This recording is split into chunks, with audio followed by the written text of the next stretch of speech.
meeting.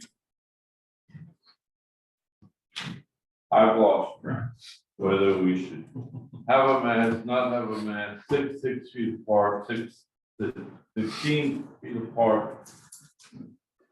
I think the governor today said continue the mask. For 22 days, they want to have 48,000 people in the ballpark to see the Phillies. So, we're not going to ask whether you had a shot, 2 shots, 7 shots. Just be respectful of us.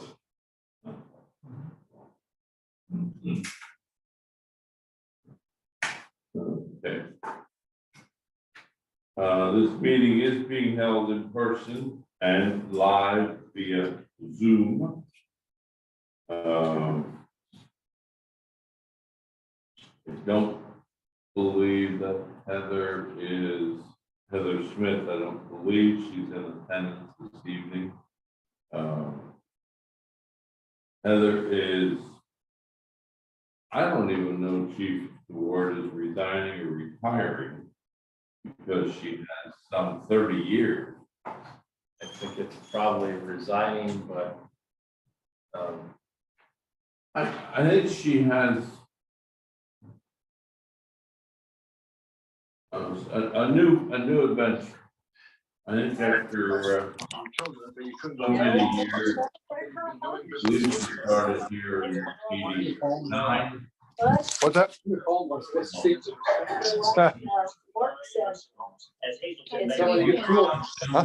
please mute? You have to keep your device muted. yeah, if anybody's on Zoom, please mute your device.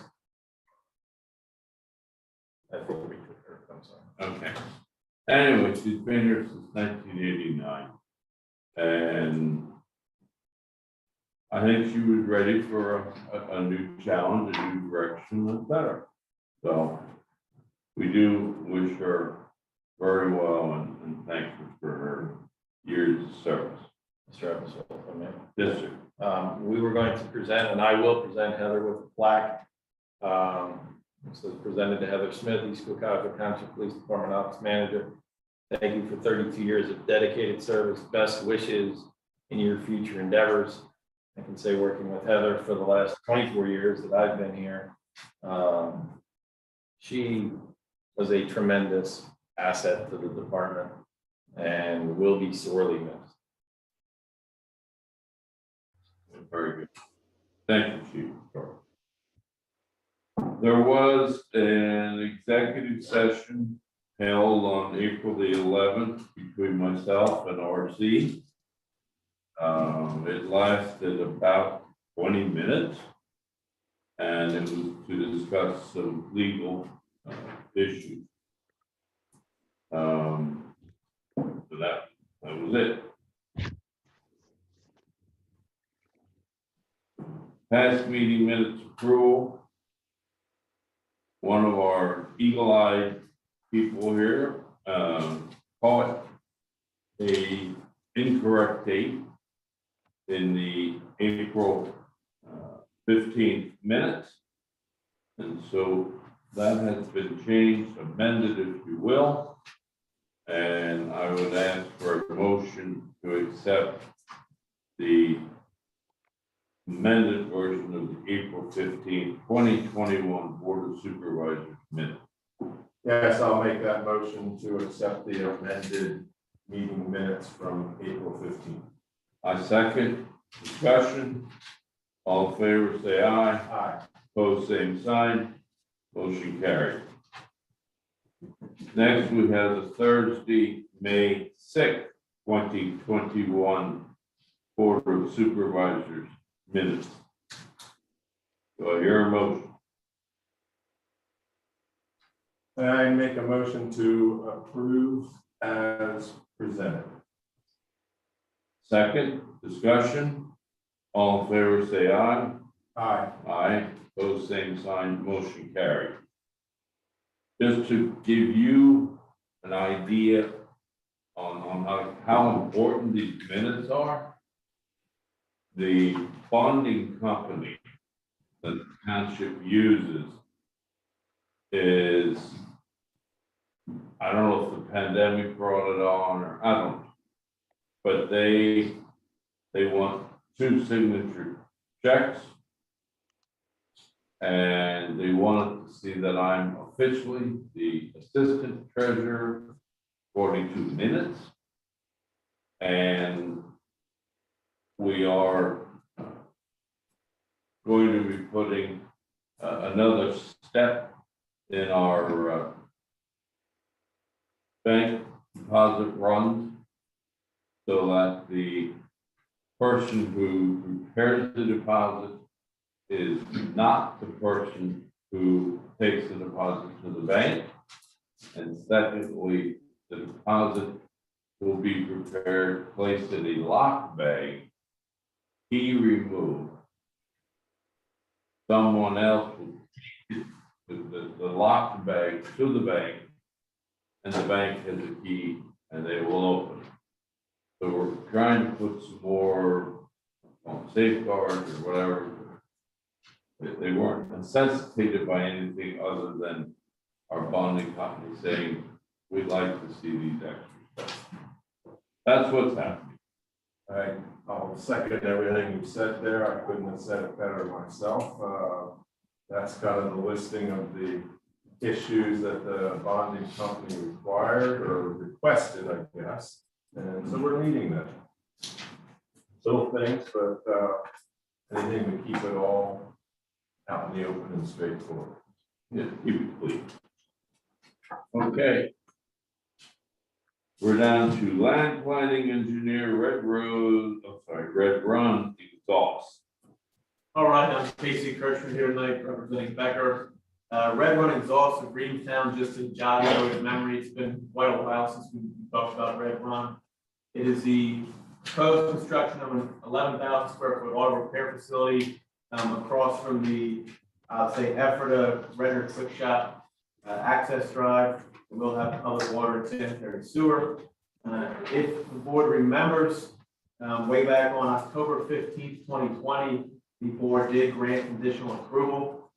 The plans had gone to DEP due to some stormwater basin, especially things in the back. It did sit at DEP for about 7.5 months until recently on May 4th.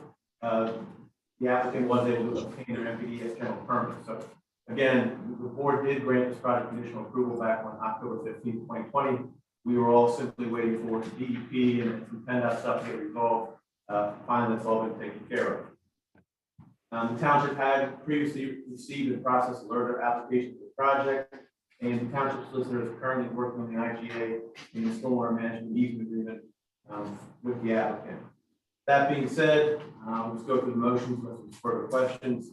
The first motion tonight would be to acknowledge the required amount of financial security to be established with the township for the preliminary / final land development plan for Red Run Exhaust of Reamstown in the amount of $436.49 per the approved opinion of probable cause prepared by Dean Sons dated May 11th, 2021. The recommendation of our engineer, I so move. And I will second that motion. Discussion, all in favor, say aye. Aye. Opposed, same sign, motion carried. The second motion would be to grant a waiver of the requirements of section 194-46B3 related to park and open space based on the applicant's confirmed participation in the LERTA program. So the motion would be to authorize the Board of Supervisors to sign the improvement guarantee agreement, commonly known as IGA, for the preliminary / final land development plan for Red Run Exhaust of Reamstown. When signed by the applicant, provided in a form acceptable to the township and the township solicitor, along with required financial security, again in a form acceptable to the solicitor. So moved. And I will second that motion. Discussion, all in favor, say aye. Aye. Opposed, same sign. Motion carries. So I think you skipped one.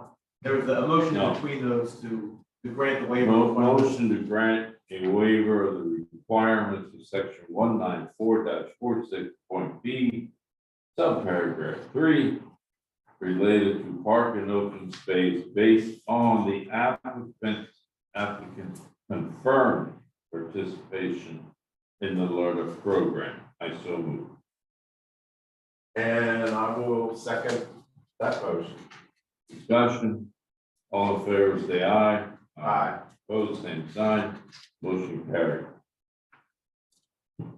Motion to authorize the Board of Supervisors to sign the stormwater management and easement agreement for the preliminary/final land development plan for Red Run exhaust of Reevestown. When signed by the applicant and provided in a form acceptable to the township and the township solicitor. I will so move to approve. And I will second that motion. Discussion, all in favor, say aye. Aye. Opposed, same sign, motion carried. Finally, I make a motion to authorize signature of the preliminary/final land development plan for Red Run exhaust of Reevestown by the Board of Supervisors upon the applicant adequately resolving all conditions of the plan approval to the satisfaction of the township zoning officer, township engineer, and township solicitor. So there'll be 3 sets of additional eyes yet to look at. Is that correct, Tom? That's correct, yes. And I will make a motion to pass the motion. Accept. And I will second that motion. Discussion. Hearing none, all in favor, say aye. Aye. Opposed, same sign, motion carried. Is this? I think there was like a Red Run exhaust in Akron. Yes, I think there are 3 locations, Oh, or this is 3? the 3rd location. Okay. There used to be one on Church Street, the Red Run Road. And Run Road there is one, the original one. Yeah, that makes sense. There'd be one back in Red Run. So as far as the land planning items, that was the only one on the agenda tonight. There are no further questions on that item or any others on the engineer report. That is all from us for this evening. Okay. More next. Yes. And you got change of location, What's that? change of location for the Yes. next meeting. It's above my desk. It's at the fire company next week. With that being said, there's no questions. Okay, if I head out. Yeah. You all right on that, Eddie? That was good. Okay. Thank you, Casey. No problem. Thank you, guys. Good night. All right, that takes us to department reports. Chief? Good evening. Good evening. Last month, 2 speed decals were conducted. First was in the 200 block of West Swartsville Road, or 897. 19 citations were issued during that detail. The second occurred in the 700 block of North 6th Street in Denver Borough. 9 citations were issued. That one was actually last night, I believe. All members completed their department taser training. So we are good to go for another year. Firearms qualification is in progress, where we will qualify at this point in the year, and the next qualification period will be more of a training situation. This is to maintain our certifications through MOPEC, and at one point we will do low light qualifications at the county range. The vehicles have their speedometers calibrated, which is a yearly thing required. Just you. Yes. Yeah, they actually changed that to it's just once a year now. 3 officers are in A-Ride training, which is Advanced Roadside Impairment Driving Enforcement. That is to assist them in learning and being more apt to detect drug driving, and with a supplemental to the DUI part that they already have in reference to alcohol. So we try to send as many officers as we can to that training when it appears and it came open. So with the lack of training in the last year, we're trying to get as much done as we possibly can. In April, there were 596 calls for service in the township and 116 in Denver Borough. 11 reportable crashes, 2 in the borough, 3 with injuries, no injuries in the borough. Well, non-reportable crashes, 2 in the borough, 68 citations in East, 9 in the borough. No traffic warnings in East, 14 in Denver, and 23 parking tickets in Denver, and that was mostly, I believe, due to street sweeping. 2 DUI arrests in East, 1 in Denver, and 2 crashes in East, none in Denver, DUI related. So that's basically all I have tonight. It's a busy time downstairs. Keep moving forward. Any questions? None from me. Anyone in the audience have questions on the chief's report? When's Heather's last day?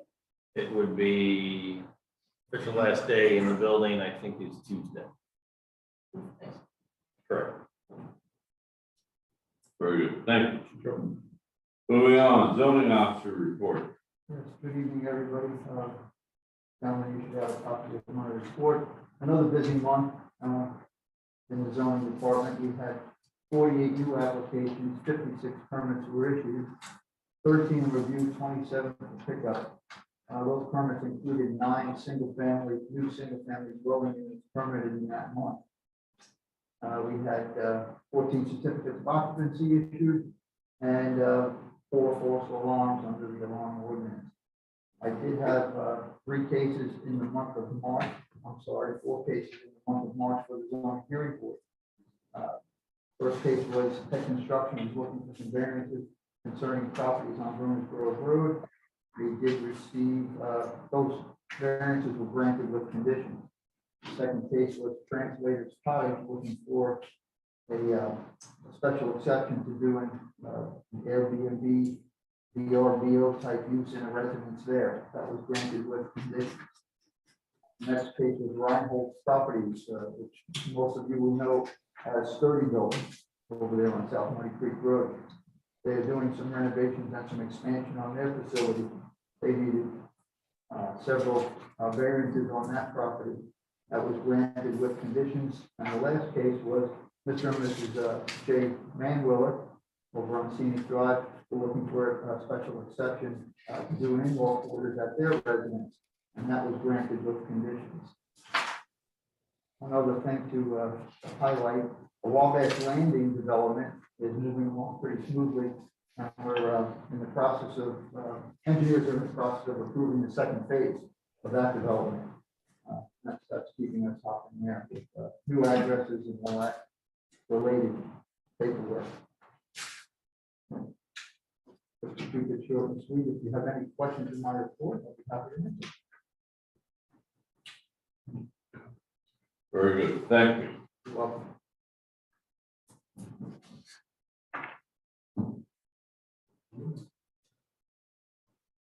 Road department. Good evening, guys. Good evening. Good evening. All right, so a couple action items to start off here. Roadmaster was given an action item about a month ago and actually briefed on it last meeting as far as trying to get a list together for a 3 to 5 year plan for a paving and road work list. Just to get a heads up on that, I have split up the road crew into 2 different teams basically recently, and basically drove the township and came up with a list that I provided to the Board of Supervisors in reference to eventually coming up with a plan for a 3 to 5 year plan. I'm asking the Board of Supervisors to review that list that was provided, and I'd like the board to review this list and get back to me on the next steps that need to be done moving forward. can the board review the township's roads and then get a list together for the roadmaster to compare with road crew list and go from there to generate the 3 to 5 year plan. I think there is a total of 17 roads, areas that are on that list that we put together. Some of those include a couple developments that I know are going to be coming up here in the near future. Moving on to the ash trees at Fishing Creek Park. Roadmasters gathered 3 quotes from 3 contractors to get some of the ash trees removed from this location that are starting to become an issue. The quote will show a price for 25 ash trees to be removed, or also they put on a line, and this was actually done by one of the contractors, basically just to get a total price to see what they could do as far as removing all the ash trees on this location. As far as the 25 ash trees, the roadmaster handpicked the ash trees in the most danger of the community if for some reason they would fall due to age or weather. May 3rd, during the storm, we had 2 ash trees fall at this location. Luckily, nobody got hurt, and they got actually caught up in surrounding trees. At this time, the roadmaster had called a contractor to remove these 2 trees due to the size and height in these 2 particular trees. This is something the road crew and the roadmaster wants to avoid in the near future to avoid any accidents or hazards. Next on my list is just kind of looking ahead, planning ahead for these 2 paving projects coming up. Would like the feedback from the Board of Supervisors in reference to getting stop bars and crosswalks installed in these 2 developments that are to be paved in 2021 season. It's kind of like what we did last year, kind of brought everything up to date as far as the most recent paving projects, as far as Quail Hollow and the Homestead development. I would like to continue this, getting these developments repainted as we are doing the overlaying projects in these developments. The painting will be added to the normal line work done by the contractor every year. Moving on, paving or bathroom remodel at the public workshop. I'm still waiting on 1 quote to come back. And then the roadmaster will have 3 quotes to compare and submit for approval from the Board of Supervisors in order to get our bathroom finally redone over at our shop. Hoping to have these quotes at the next Board of Supervisors meeting on June 3rd. Roadmaster is adjusting scope of work to allow road crew to do some of the prep and demo work to save in the overall quote as well. Back to the 2021 road improvement projects. Pre-construction meeting was held on May 13th with both contractors, Mike Nouse from R2 and 2 members from the Water and Sewer Department, who were also in attendance in regards to the paving projects of Rose Hill and Muddy Creek Village. Water and Sewer Department were on site to discuss anything on their end that they need in relation to specific risers that will be used on the utilities for this project. I have a tentative date for the paving projects of Rose Hill and Muddy Creek Village. The tentative date is located and listed on our website, which is now May 26, 2021, to get started on this project, weather permitting and schedule allows it. The oil and chip projects with Martin's Paving, there's no tentative date yet. The project manager from Martin's and I have also met on that same day with Mike from R2 in regards to these projects. A tentative date has not been scheduled, but it will be after the middle of June. The pool season 2021, Roadmaster was in constant contact with the Parks and Rec Board to come up with a plan for the 2021 pool season and responsibility of the road department. Core pesticide and pool exam scheduled for June 4th, 2021 at 9 a.m. for the Roadmaster through the state, Lancaster location. The road crew, with the help of the Water and Sewer Department, took the pool cover off on Wednesday, April 27th. Dan, the pool man, arrived that same day to get the chemicals into the pool and startup process or hook up any plumbing that was necessary. Roadmaster and the help of the crew at times has been down at the pool every morning since the pool cover has been taken off to continuously clean the vacuum and filters around the pool. And also, I have a recommendation for the board right now. Alan Fry has been down at that pool pretty much for an hour, hour and a half every day, just basically donating his time to basically help me get that pool up and running. As far as the chemicals, he's putting countless hours in regards to getting chemicals situated for the pool and getting this pool set up. Roadmaster's been assisting him throughout this process to see what needs done and what to look for on a daily basis. I would like the board to consider some kind of compensation for Alan and his efforts to get this pool up and running for the community in the 2021 season. I really appreciate the help from Alan has put towards this process and helping me along the way. And just another thing to add to the pool, the road crew is going to be spending the next couple days before the opening just to get some stuff cleaned up, pressure washing around the pool, installing everything that needs to be installed, touching up some paint, moving lifeguard stations, and anything that comes up in the meantime. Tuesday, May 4th and May 5th, Roadmaster was in a leadership development webinar from 10 o'clock till 1 o'clock for the first time supervisors. This was put on by SkillPath. Stony Point Playground location, May 14th, 2021. Road crew dug out an area where the contractor will be installing the new playground. This is actually in process right now. Roadmaster met with Eddie from Parks and Rec Board to mark out this location. Basketball court at Reamstown Park, April 26, 2021. Lions and Hole started digging this out and prepping and grading for new paving and line striping at this location. Caution tape and stakes were placed around this area until paving project was completed.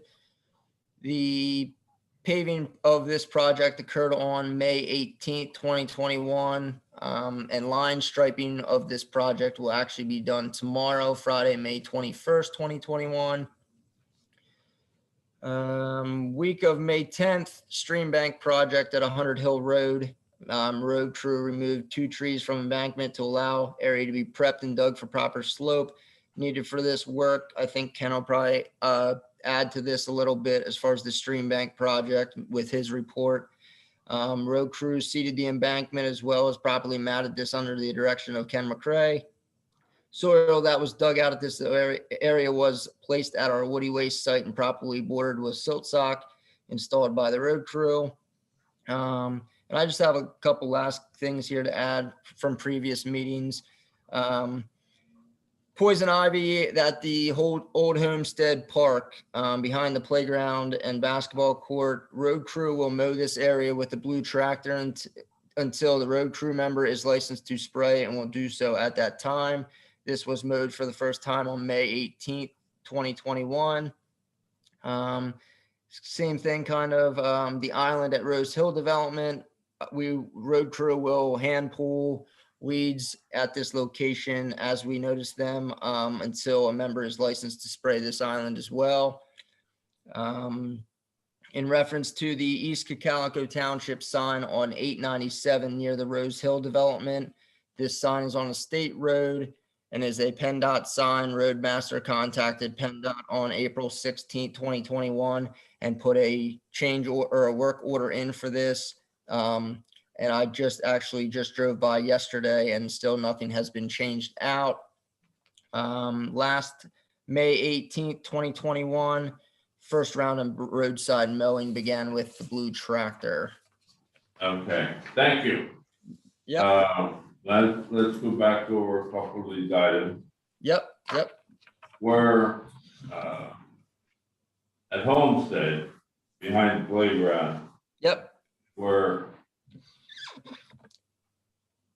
I hear you 100% that before we spray anything, particularly in a park, I want to make sure that we have somebody on board that's certified, knows exactly What? Yep. what it is, how it should be handled, when it should be applied, should it be after rain, before rain, whatever. Yep. But I would suggest that if you're going to cut it, and I understand that, but if you cut it, I do believe it should be raked and bagged and removed off site rather than just cut and left lay in a park. Man, I know it's extra work, but How big an area are we talking about, Brett? This is actually done. There's a little embankment back there. That's the kind of the runoff. It's a, he made 2 passes with the mower.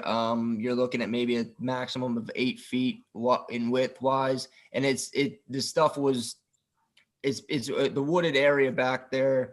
And it basically was, some of the stuff was 5, 6, 7 feet tall that he had removed. So it's going to give it some kind of an allowance. You know, if a ball rolls down the hill, it'll cut down for the time being until someone is obviously licensed to spray and knows what to spray, when to spray it. It allows it to, you know, cut down on some of that with, you know, a kid running through there trying to get their ball out of there or something like that. It prevents that a little bit.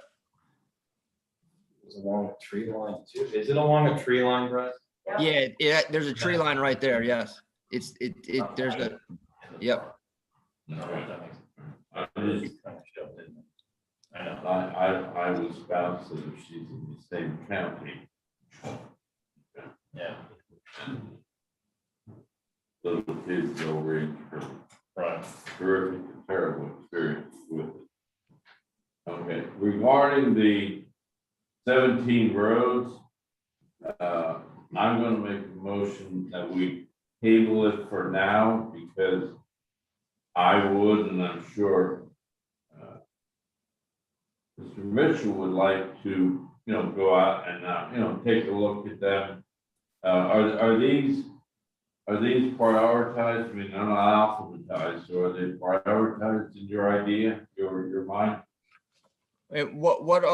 Sorry, it was cutting out there. What action item are we on right now? I'm sorry. We're talking about the road priorities here, Brett. Okay, yep. I have 17 different roads labeled. Is this prioritized from 1 to 17, or what's your thought here? It really depends on what kind of direction that we're gonna go as far as, they're not in any certain order right now. It was kind of ones where we started with and ones that I came up with. See, what happened was I came up with a list that I had, and then I partnered up with a crew member and we added to my list. And then I had the other 2 guys on my crew kind of put a list together, and majority of them were the same. However, there was a couple that they had that we didn't have, we had that they didn't add. So I kind of combined the list. So they're in really no order right now.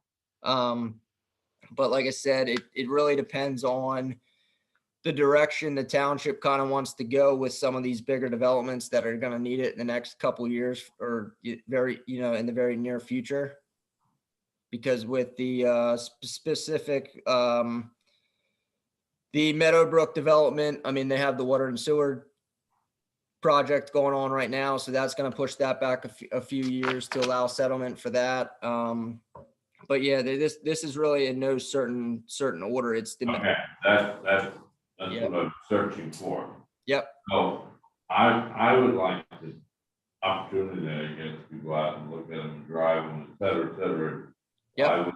I would make a motion. Well, if we could just hold on just a minute, I think we need some kind of priority here, some kind of priority list, what we need, where we need to go first versus what we can chip for in a couple of years and get a few more. We're not going to be able to blacktop every road in the township over the next 5 or 6 years. No, you're right. Right. Yeah. And these are based. Priority list of what needs attention first and second. And is that something you can accomplish on your own, Brett, to give to us to take it one step further? Or? Yeah. And like I said, Jeff, based on our last meeting, it was kind of, we were kind of up in the air on which, how I was supposed to even handle this, this action item in general. So I just wanted to kind of get the ball rolling a little bit to come up with a list of roads and ideas to move forward with the help of, obviously there was talk about possibly getting together, is me riding with one supervisor, another crew member riding with another supervisor type thing like that. So I wanted to get the ball rolling as far as just to get roads listed down and then prioritize them from the list that I provided. But yes, I can basically adjust this list in order of what I think needs done first and what can hold off and, you know, as far as paving or oil and chip, and kind of get a list together based off of this list. Yeah, I think that's probably the starting point here where we, Yep. where we have to go. You know, and there are quite a few low use roads here that Yep. we got to be cognizant of as well. Absolutely. Yeah, any questions on this from the audience? I just have a suggestion, just keep pictures of the roads. And then that way it'll help, like, organize a little better. Yeah, maybe that would be something good, Brett. When you start prioritizing the worst ones, throw a few pictures of some of the worst spots in with it. That makes sense. Yep, absolutely. Okay. Anybody else? Okay, yeah, well, let's table this further until you come up with a priority list where we can move forward then, Brett. Yep, sounds great. Thank you. I second the motion. Oh, okay, Table. well, hold on a minute. No, we can't have discussion until we have a second to the motion. Second the motion on the table. Go ahead, make your motion. It did. Okay, you made a motion to table this, and Yeah. I will second that motion. Discussion. Okay. I also called PennDOT about the sign, and they told me they were gonna have a new sign made for 897. Are we gonna put up signs when you are gonna prepave so people know that they have to move their cars, not to on the street? Brett, are you Yeah, gonna yeah. sign prior to paving?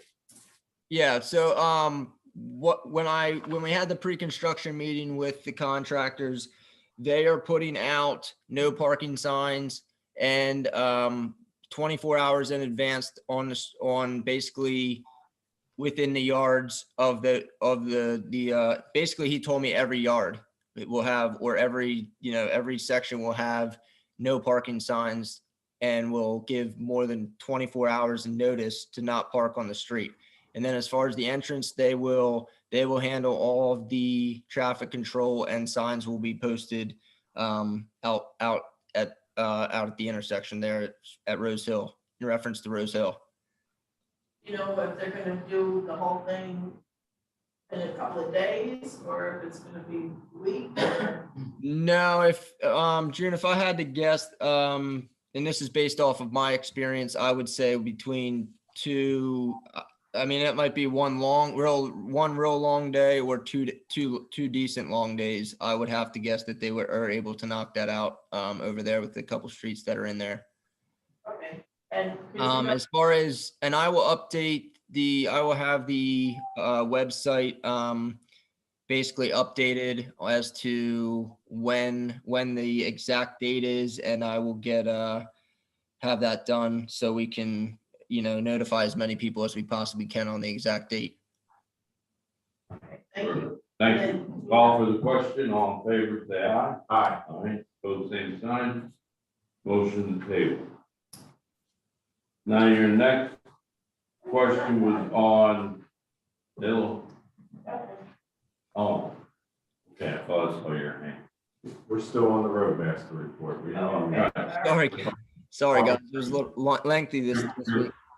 Your questions were fine, they just weren't generic to the motion that we were discussing. The motion was The next thing I believe that you'd asked about was The ash trees. bars and crosswalks. And I Yep, believe these were both in what I'll call high density residential, Yep. where you would sort of want to encourage people to walk and get out and about and what have you. Just as a little background, Craig, last year on the Blacktop projects, we approved crosswalks and stop bars that bring them up to standards where they Good. weren't or where they hadn't been repainted in years. So that precedent has been started. Very good. So do you think you need a motion from the board, or can You do? Okay. I will make a motion that we do stop bars and crosswalk painting. And see bids on them, of course, for Rose Hill and for Muddy Creek Village. Does that sound like what you need to move forward, Brett? Yeah, yep, and like, yeah, just so I have an idea of kind of our game plan, because that'll probably be a separate line item for the contractor that normally paints our straight lines. So I just wanted to, basically figure out the linear foot and get that information over to him so he can start getting prices together and move forward. That works great. Okay, I will second your motion, Craig. We have a question in the audience. Don't forget there's not many, but the railroad crossings. Because normally these guys that paint the stop bars and that are not the same guy that does the straight line stuff. It's usually two different guys. Is that, I'm sorry, is that something that's been missed in the past? Yes, it was already. It was missed in prior years, but over the last 20-some years, I can't count the times, not many, but the railroad crossings were usually all. Like Miller Road. Just one of those things you forgot about. Miller Road, Stevens Road. Stevens Road, yeah, there's Garden Spot Road, Okay, there's not many, but Wabash. yeah, Wabash, yeah. And typically the guy who does the stop bars and the crosswalks is not the same guy who does the line. Yeah, Typically. last year was Alpha Space, and they had a separate crew that came in and did our stop bars and crosswalks.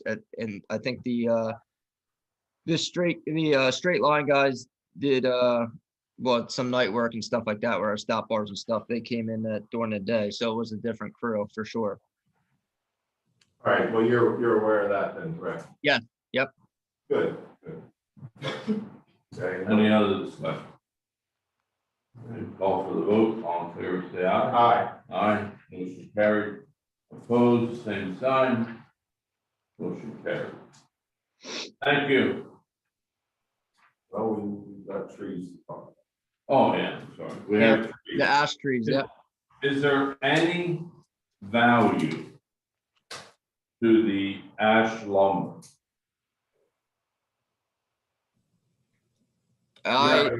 Any feedback on that, Brett, or? I mean, as soon as these contractors show up to basically look at ash trees that are basically a junk tree is what I've been told. I mean, I don't see, I mean, basically they serve no purpose and they create headaches. It's what I've been told by the contractors about all these trees that I've had them basically look at.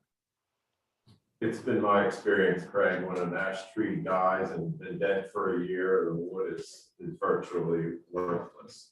And I have been kind of pushing this project off a little bit as far as getting numbers and exact numbers, and then dealing with the storm on May 3rd and having to go through that kind of was an eye opener and a learning experience for me, as far as I want to prevent that as much as possible in the near future, and obviously not create any kind of danger. I mean, there's people down there all the time, so the public's down there all the time. I just want to try to prevent that if any accident would happen. Now let's talk a minute about the numbers that are there, Brett. You've identified 25 as imminently needed to come out that are dead.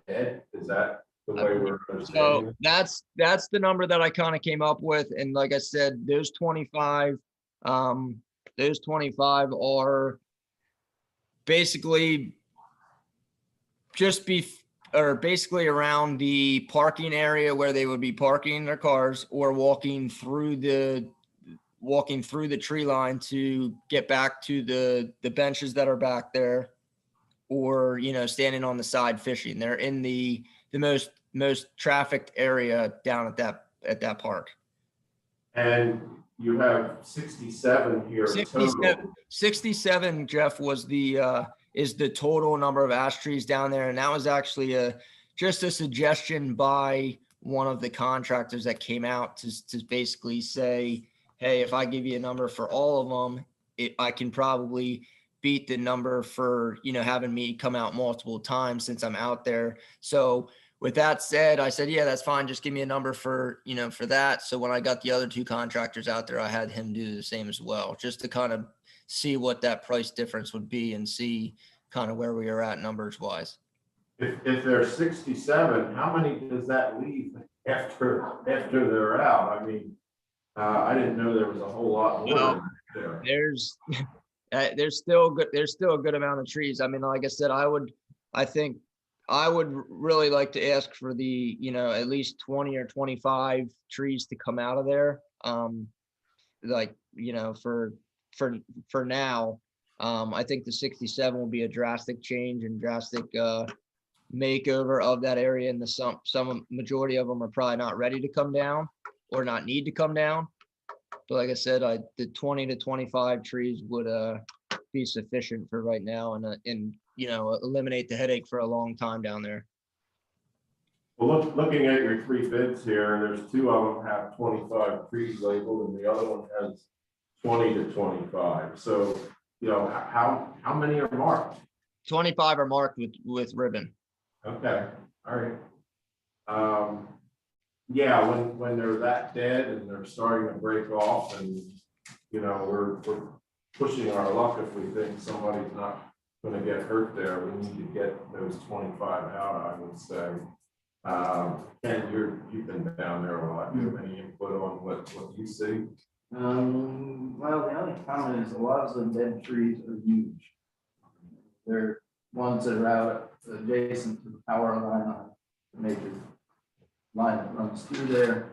I don't know whether if they fell, whether they would hit that, but that's something we certainly wouldn't want to happen. But yeah, it's a good idea to have that. Yeah, that's kind of my thought as well. I don't know that we want to decimate it right away with 67. Right. If the rest of them are still alive and there might be another few years left, then I think we might reevaluate as we go. Yep. The low bid is this Cocalico Tree Service. They've done work for us multiple times. And we also have a bid from Premier Tree Service and Martin Tree Service. Just to be transparent here, Cocalico was the low bid at $4,625. Premier was $11,500, and Martin Tree Service was at $9,400. Quite a range in what the scope of the work is here. I've had no problem with what Cocalico has done for us in the past. They've used it multiple times, and from my understanding, they've cleaned up and done a good job. Tony, do you have anything different on that? No, I would agree with you on that. Yes, sir. Question. I would just advise, make sure, their insurance, their liability, just by knowing them, that's a big price difference there, so. Yeah, well, they've provided documentation in the past. I see no problem there. Go ahead, John. My personal preference would be you do like Denver did, take them all out. I mean, I know what you're saying about decimating. They took everything out of the park all at once. One tree falling on the wrong car, you're gonna spend more money in the lawsuit than the trees are gonna cost you. Yeah. If you know they're dead and you make a comment that there's 60, 70 dead trees, you're gonna take 20 of them down and one of those other 50 falls, you'll be in court. Yeah. So, that'd be my comment. Just go ahead and get them all out of there and be done with it. You're right. Are the 25 you have marked, are those absolutely dead? Yeah, and that's what I was just going to add to the 25. The 67 are 67 total ash trees, not particularly dead ash trees, but 67. 25 are dead ash trees. When you look at their bid, Doug, for the rest, for the 67 total, it's almost proportional for the extra trees.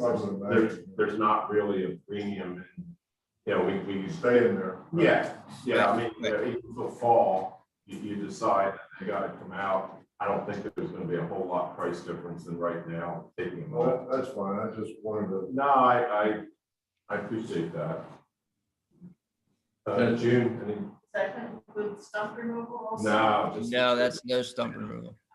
The scope of work, I'm glad you read it. The scope of work says cut down and put in your number, 25 or 67, but cut down 57 ash trees from Fishing Creek Park.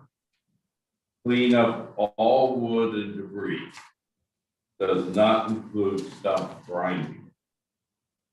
Now, I ain't the handiest guy in the world, but I've rented a stump grinder already. Does that sound like it's something that the road crew could do? Yeah, and actually to add to that, we have some other areas at the pool location as far as trees that have been cut down prior and previously that we need to rent a stump grinder in the near future and take care of that project over there as well. Craig, I'd advise we get the professionals to do that. Yes. I've had a service out with one of these large grinders, and I mean, the stump is just like that, it's gone. You know, nobody's hurt, there's no liability on us. Yeah, no. Well, your guys are doing road work instead of stump grinding. Exactly. That's what you're. Okay, all right, That would be my thought. good, thank you.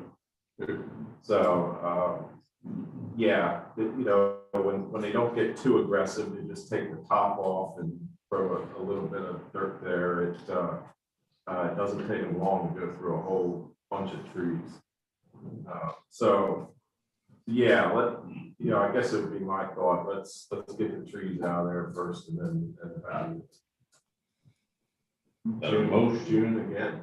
There's a number of trees that are across the stream. Does anybody ever get those out of there?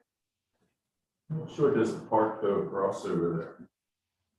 No It idea. crosses in some places. Not very far. Park stops like in the middle of the stream somewhere? We own on both sides in a number of places. Do we? Okay. Yeah, but not far back, not 50, 80 feet like that. Well, with all this MS4 work, I thought we'd have to have those trees out of there. Well, I guess the Actually, public has no access over there, but. actually, trees getting down into the stream create some more varied habitat in the stream, and it's really not a big negative thing, great fish habitat, and there isn't that much of a downside of tree going into a large creek. If it's a small creek and it blocks the whole thing, that's a problem, but if it's something that isn't changing the course of the stream, you're better off leaving them there. The next major flood, it's an effort. Yeah. I guess it would be my motion to approve the Cocalico tree service bid for $4,625 to take 25 trees from Fishing Creek Park. You don't want to take them? Let's, like I said, I think if you look at the proportion of 45 or 25 versus the 67, I don't see that there's a big discount taking them all. We can reevaluate that. Maybe we could have these other trees looked at. To Doug's point, it would pay to get them out this year. There would be some value. Let's get the dead junk ones out of there. They are going to die if they're not dead. They will die. Yeah, They will. I agree. There's So- no saving them because we had 2 ash trees on our property and we've been paying for years to have them systemically saved. They're dead. yeah. Okay, This gets the ball rolling. so we have a motion to award the contract to Cocalico Tree Service for tree removal of 25 trees per their estimate of $4,625. The scope of work being cut down 25 ash trees marked with ribbon, clean up all wood and debris, not to include stump grinding. I will second the motion to award that to Cocalico Tree. Now any discussion? All in favor, say aye. Aye. Pose same sign, motion carried. That help you out, Guy? Absolutely. Thank you. Anything we missed there, Brett?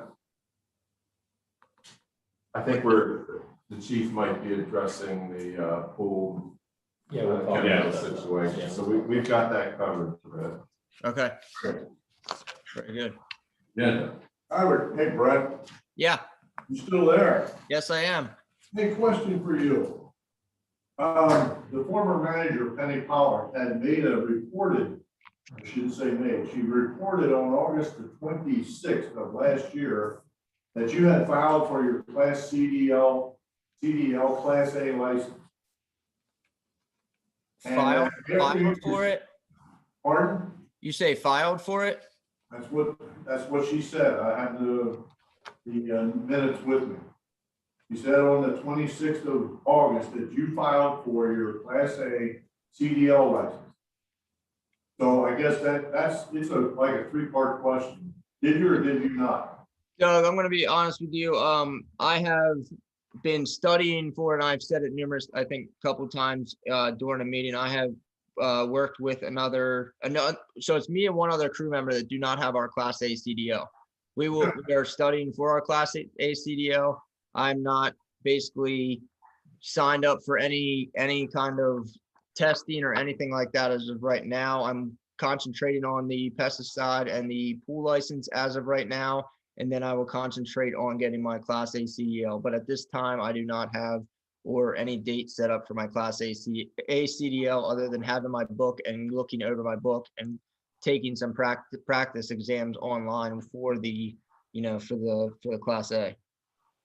Well, like I said, the question was, that's 9 months ago that she made that comment. And now you're telling me you still haven't applied for it. I do not, like I said, even at that time, I'd have to check into going back on a video or a meeting at some point, but to my understanding, I was never basically in anything as far as my Class A CDL. Okay, so, and I know the COVID's been a big hiccup in the road for everybody. Yep. But that's over with.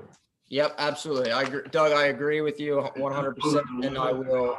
Power, so we can all tell him to take the mask and hide. But 9 months seems an awful long time to apply for a license that you don't need, but you do need it as a roadmaster. That's just my question. I'm gonna keep asking you. I'm just telling you. Hey, yeah, Doug, and I appreciate. Just to interject here, I don't think we're handicapped at all. We have two guys that have them, so, I think it'll come. The point was made that he applied for it. Yeah, And you can go back and look at the video yourself. that's So fine. I'm not making, this ain't hocus pocus.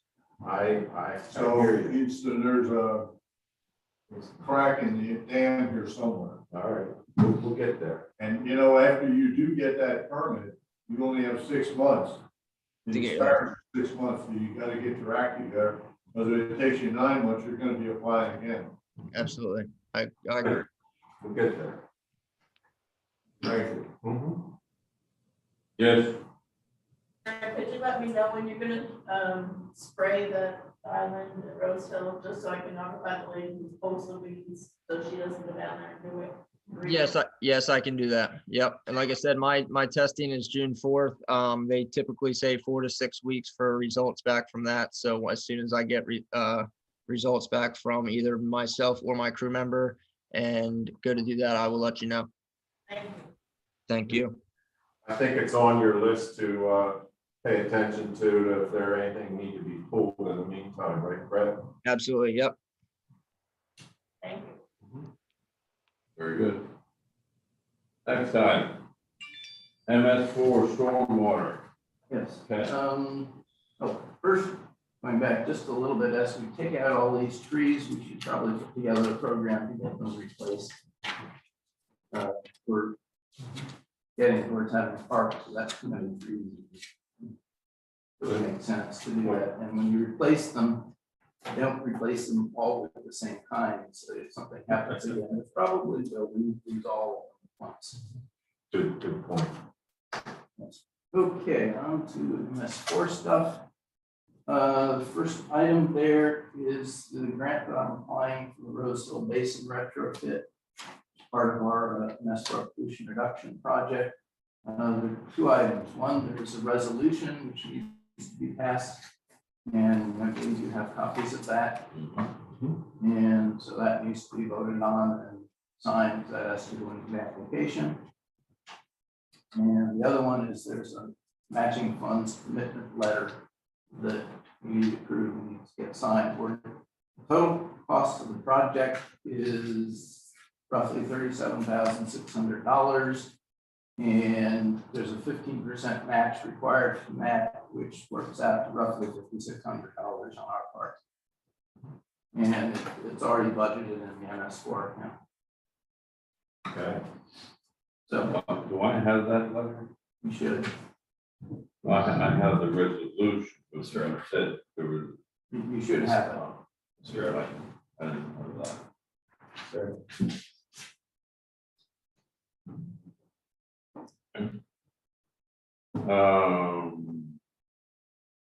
So we have two, excuse me, two action items. I can't wait to be. I will tell you straight up, man. I can't wait. But anyway, we have two action items. Mhm. One is the resolution and one is the letter. Correct? We'll do the resolution first. Yes. I make a motion. Well, should we read it, sir? Okay, well, take copious notes. Resolution 2021-05, Appendix 2, authorized official resolution. Be it resolved that Eastern County Township, Lancaster County, hereby requests the Watershed Restoration and Protective Program, known as the WRPP grant of $31,967.88 from the Commonwealth Financing Authority of the Commonwealth of Pennsylvania to be used for storm basin retrofit. Paragraph. Be it further resolved that the applicant does hereby designate Craig Eversole, Vice Chairman, and Jeff Mitchell, Secretary, to execute all documents and agreements between Eastern County Township, the applicant, and the Commonwealth Financing Authority to facilitate and assist in obtaining the requested grant. Paragraph.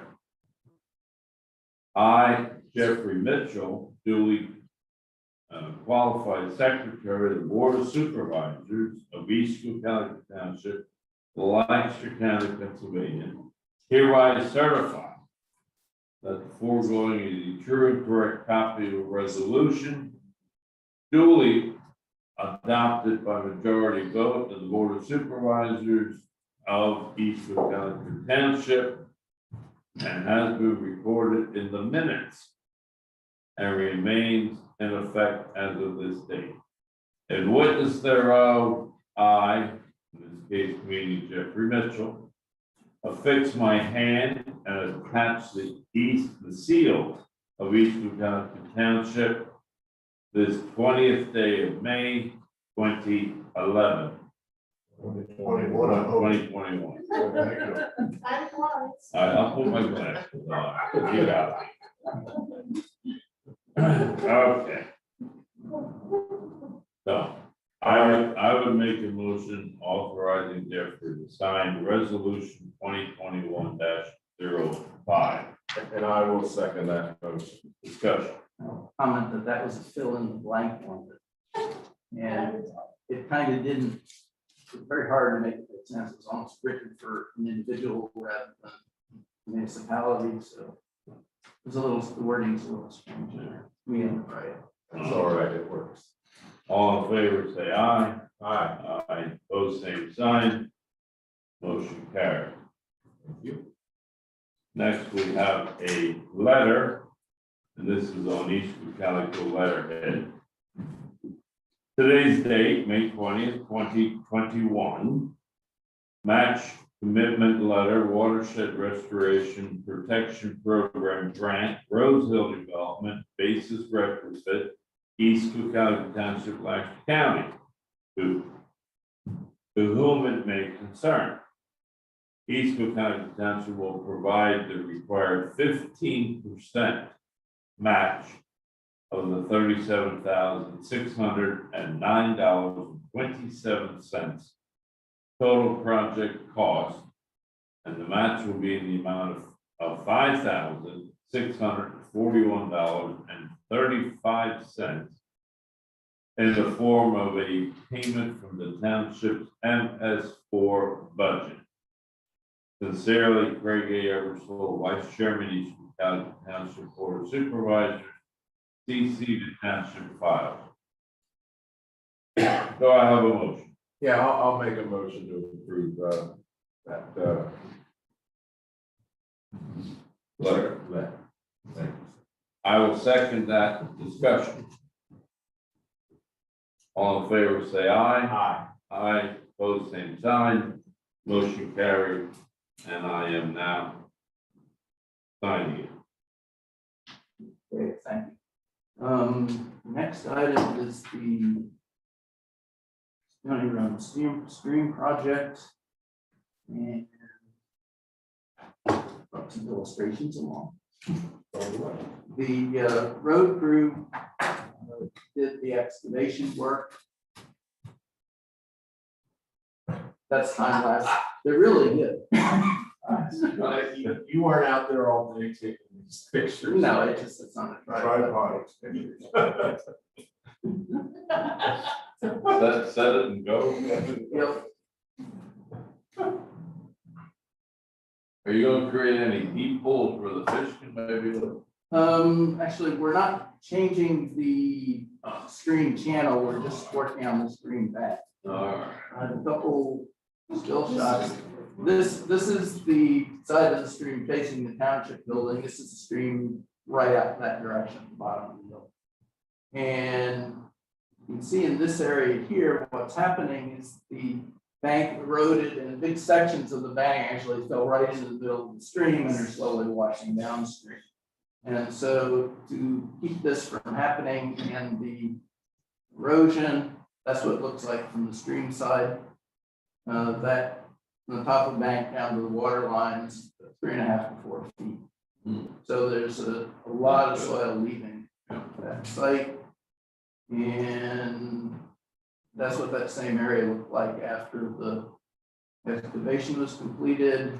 And then it's protected with matting, which is then held down with staples and tucked into the ground at the upstream end to keep it from washing away. And it's done, it looks like that. Ken, could you share with me, because I'm sure there are a lot of people and agencies that have to sign off before this happens. Yes. How long a process is this? We started working on it last fall. Okay. And we had to get a state permit, a state general permit for a stream bank rehabilitation, the general permit G3.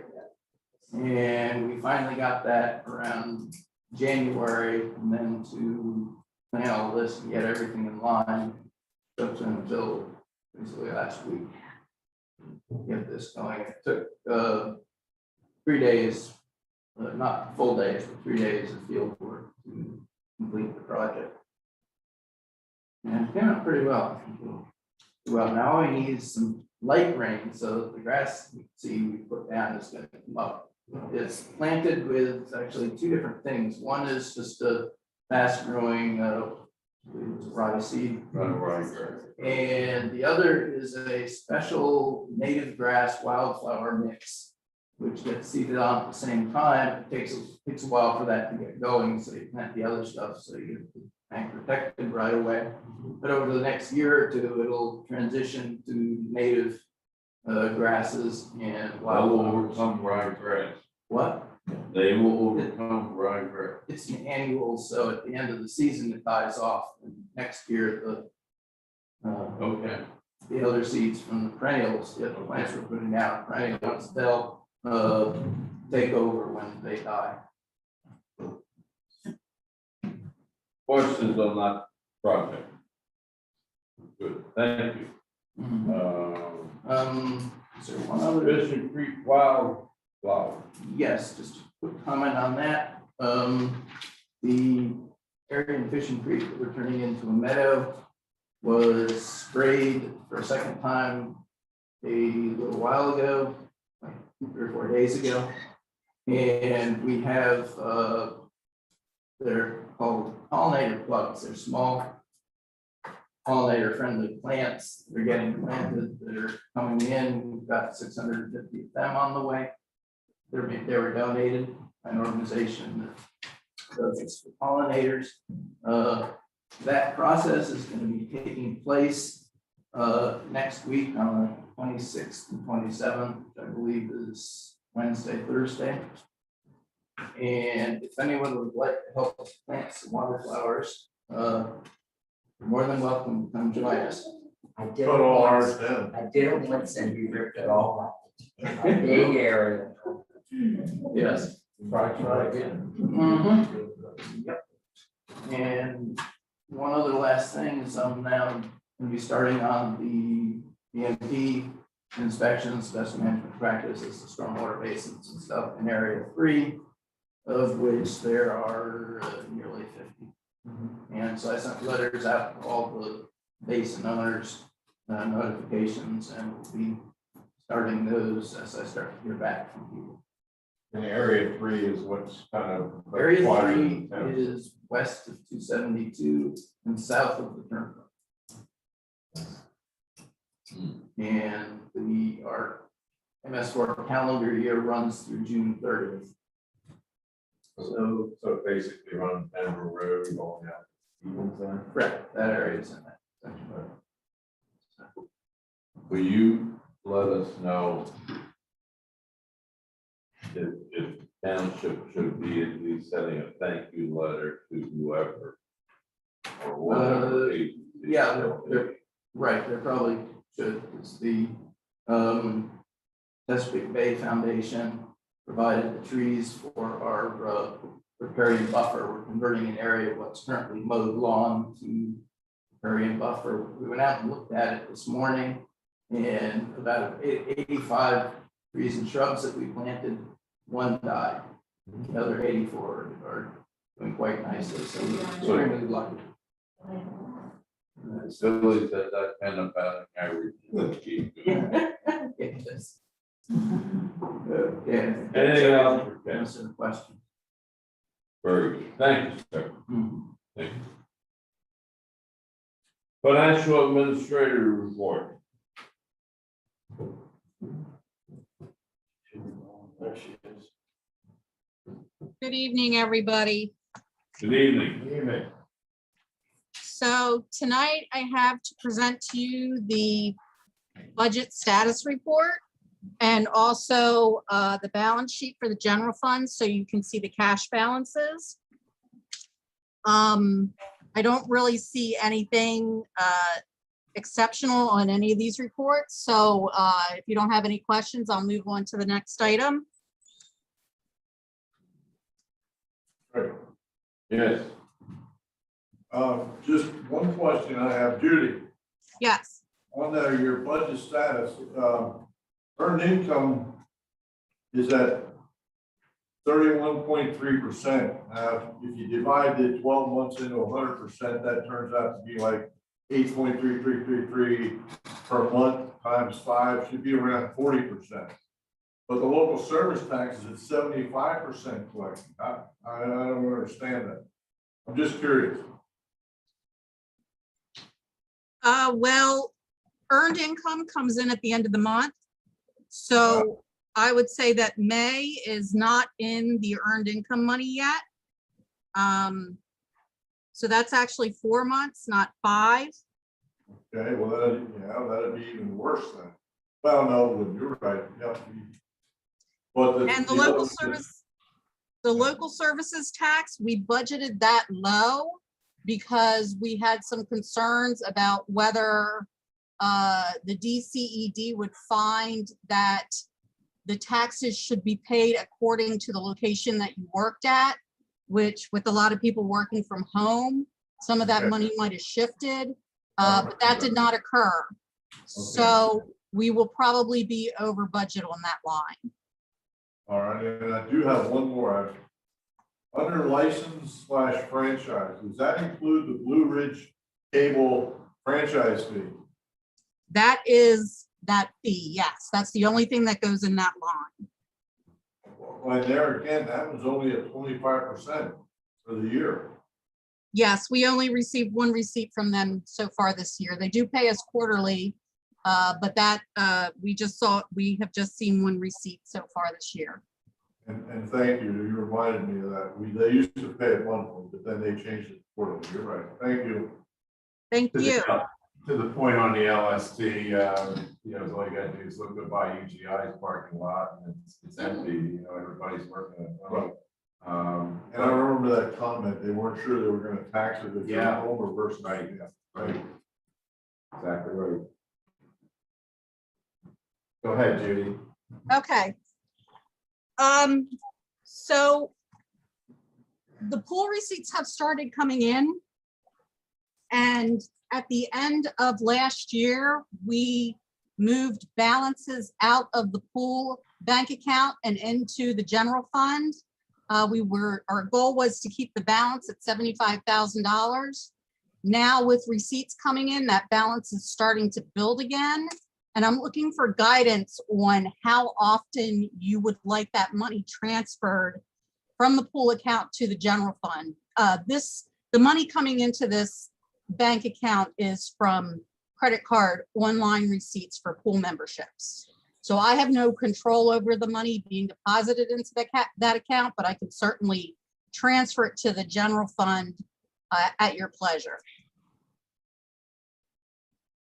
Yeah, that was one of the things I noticed years ago, and maybe Doug, you have some input on that. There was 2 pool fund accounts and, you know, virtually $250,000 sitting there. It seemed like the cash balances would build, but the costs incurred at the pool were taken out of the general fund. Deficit there. They were typically replaced then when the pool fund got to a point, they reimbursed the general fund way back. That's how they did. And there for a while, we went through when we blew both pumps out and the pool repainted, and we spent a lot of money in a couple of years flat. We really did. So it was basically to bankroll capital expenditures there. Yes. Okay. Yeah, Craig, I'm kind of the mindset that the funds that come in go towards paying expenses that are there. You know, I don't know that we want to keep building a set aside fund for it, rainy day fund. You know, I would say that on a periodic basis, go and move funds to the general so that it'll pay for the costs that are being incurred. Well,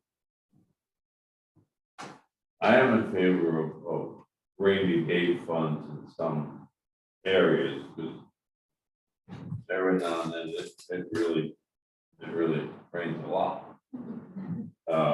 But I think that if we stuck with that 75,000 number, that would create a backstop cushion. Thank you. And then I'm good with that. And then beyond that, you said the bill should be paid for the most appropriate to be applied to. So the direction to Judy then would be to allow some funds to accumulate and move them in a timely basis. Yeah, I'm going to guess, and this is a guess on my part, Judy, but sometime probably after the first month, I would suspect that the number of people buying pool membership will have peaked and in fact be diminishing, because maybe your dailies will go up, but those who want a seasonal membership have probably stepped up and done that. And that's probably where the big money is, as opposed to the daily attendance.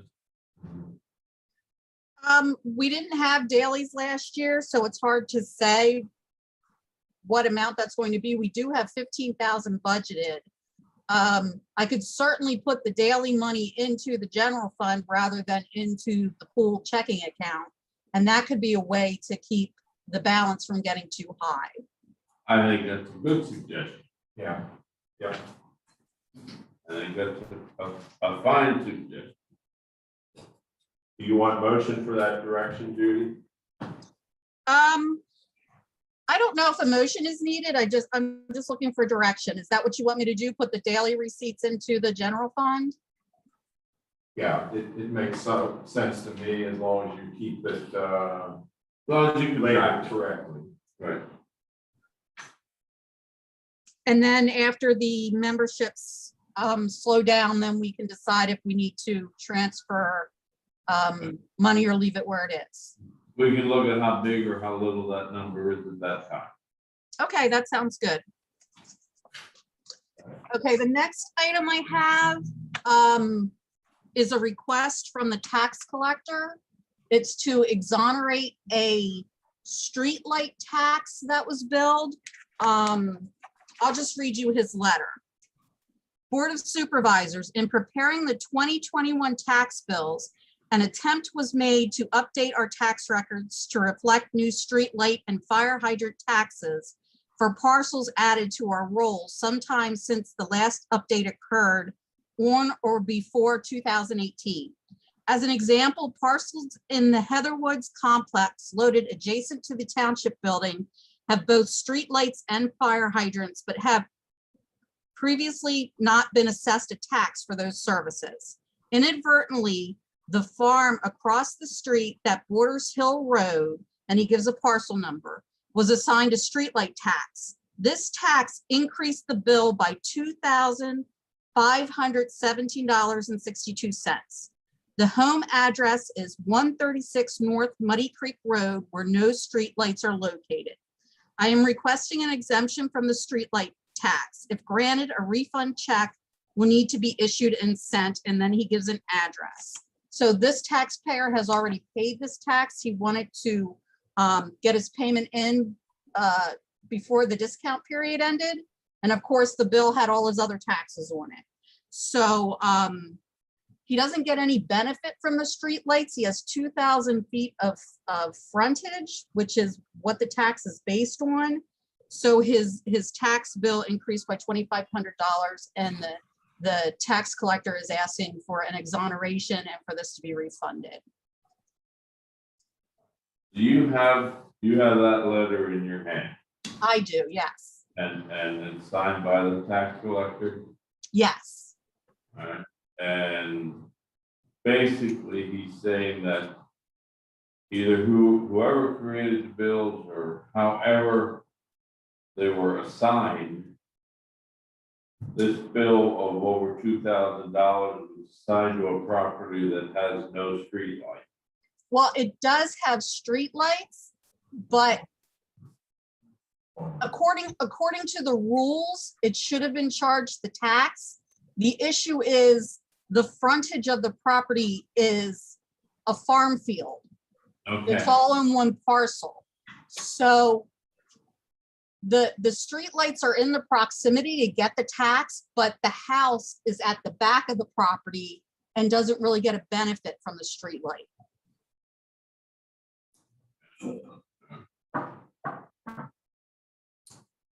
Yeah, I think that the idea of the streetlight program is to set it up for the residential and business areas of the township, and they're the ones that are paying for it. When you're looking at the rural areas, farmland areas, I don't know that was ever the purpose that they'd be paying for that. So, it's my thought that, yeah, this is a legitimate thing. You would make a motion for exoneration? I would. We have a motion to exonerate this according to the numbers as our financial administrator just read into the record. I will second that motion. Discussion? All in favor, say aye. Aye. Opposed, same sign. Motion carried. Okay? Okay, thank you. And one last item. Mr. Eversole, you spoke earlier about the requirements that our bonding company had on us as far as controls. They are also asking for a letter that outlines the policy. I'm looking for your guidance on whether you would like me to compose that letter. And then I'll have you sign it. Is that what you would like me to do? Yeah, you've been having discussions with them. I've not tried to interfere or micromanage or whatever. You've had discussions, put together a draft that you believe will meet their, I'll say, demands. And give me a holler and we'll go over and go from there. Fair enough? Very good. Okay, that's everything I have. Thank you. Oh, we have questions from the audience. I have a question for you, Judy. Yes. Are you getting anywhere getting the TIF? I'm sorry, I'm having a hard time hearing you. If you want to come up to the front, it would help. The microphones and the two little speakers here. So when you're at the back of the room, it doesn't pick up very well. Oh, must be your I'm just stop- wondering if it's your you're- stopwatch that's saying that. If you're getting anywhere with getting the TIF spreadsheet put together. I did submit a spreadsheet. There were some questions by the engineer. So we are still working on the numbers. We have certainly made progress. I feel that I have everything captured from the bank statements. There was just some concern about matching that information up to the agreements because some of the agreements listed that the money did not need to be spent in the districts where it was collected. So there's 3 separate zones, basically. I set up my spreadsheet by the address, the location of the business, and that it had to be spent in that zone, but according to the contracts, that is not necessarily the case. I understand. So, okay, because our chairman did not want to have a meeting until we have that accurate spreadsheet, so that's what I'm asking. Somebody else. Progress comes slow. Unfortunately. Thanks. No, you had your hand up. No. I did. Yes. We look alike. Anyway, did Judy say before that Heatherwood has not been built for streetlights and hydrants? Have we dedicated that yet? No, right? She did. Not the. So I believe with the changes in the tax collectors, that it had been a while since new properties were put on the tax rolls as far as street light and hydrant, because that is not something that the county does for us. For property taxes, they keep track of the assessments and they are billed. But for street lights and fire hydrants, that is not the case. We have to do that work ourselves. So with the change in the tax collectors, it hadn't been updated, but Ken McCrae and Kurt Fichthorn worked very hard on that to make sure that they were included in the bills for 2021. So are they gonna be back bills for the amount that they didn't pay? If we're That giving would be, back to somebody, are we doing the opposite? The people that didn't pay for it, that should have. I will tell you that I don't anticipate, we had no discussion on this. You heard, we have one executive meeting in 20 minutes. We've had no discussion on it. So I can't speak on behalf of anybody other than myself. When Kurt and I worked on that, we did discuss that issue and kind of decided that that could be a can of worms going back and trying to retroactively bill people for taxes.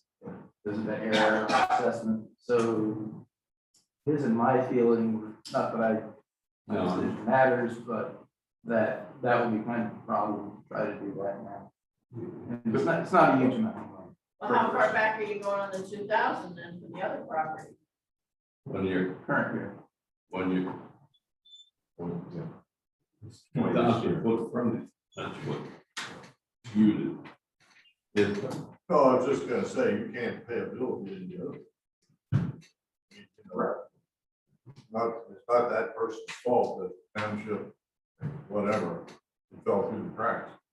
If you send them a bill after the fact and they don't pay it, That's a difference. while there's a after the fact, I don't want to see that property go to tax claim and be trying to justify that, you know. Anything else for Judith? Very good, thank you, Thank you. and you'll get that draft together and we'll go over it and get it moving. Very good. Thanks. Okay, old business. Fire and Emergency Service Institute proposal from Jerome Ozal. I think you missed the list of bills. Oh, we did. Oh, it That's all right. was wishful thinking on my part. Wishful thinking. List of bills. All right, okay, now, a little explanation is probably needed again. We talked about this last meeting. We're attempting to get a system together where we sign checks after we approve a list of bills.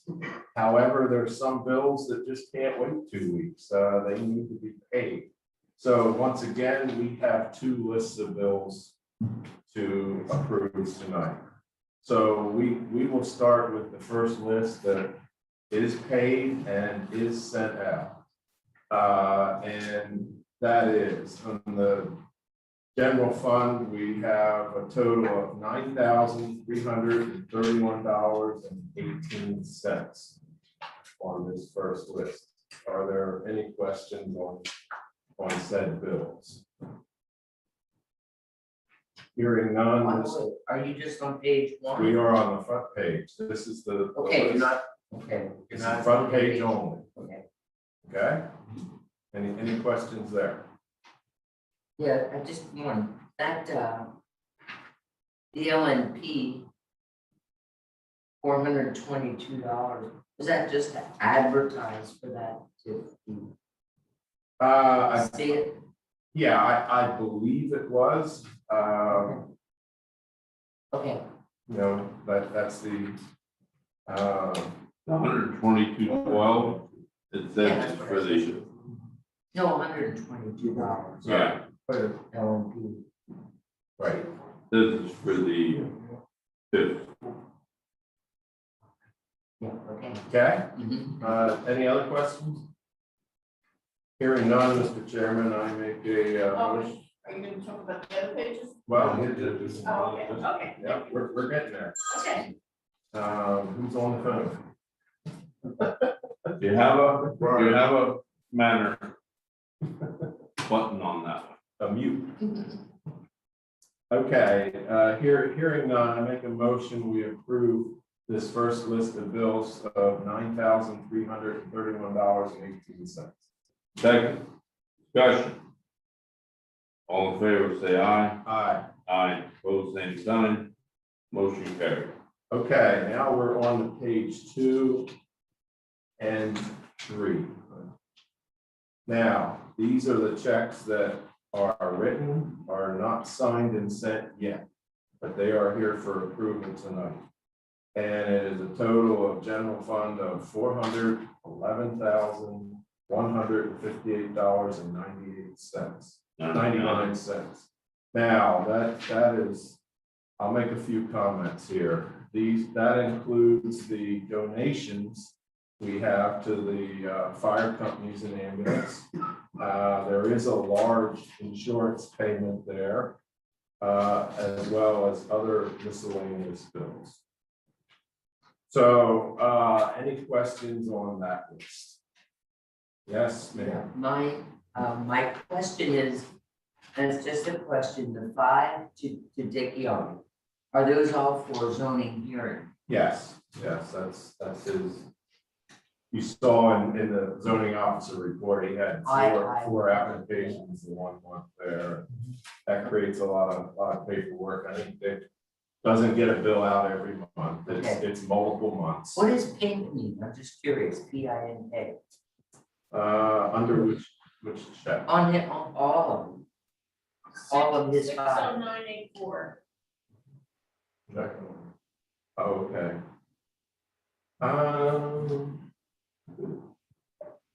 Yeah. It's not, I'm just curious, it's.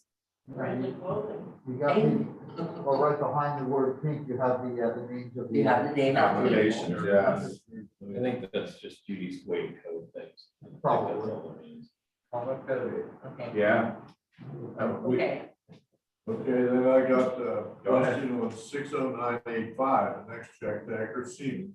Yep. It says GL and employment. Can you be a little more specific? We can get you a copy of that. Okay, I can look and okay. see if the original is here. It's locked up and That's fine. I will be getting them out so we can sign them. But if you'd like to hang around, I can look at that, see if it's presentable.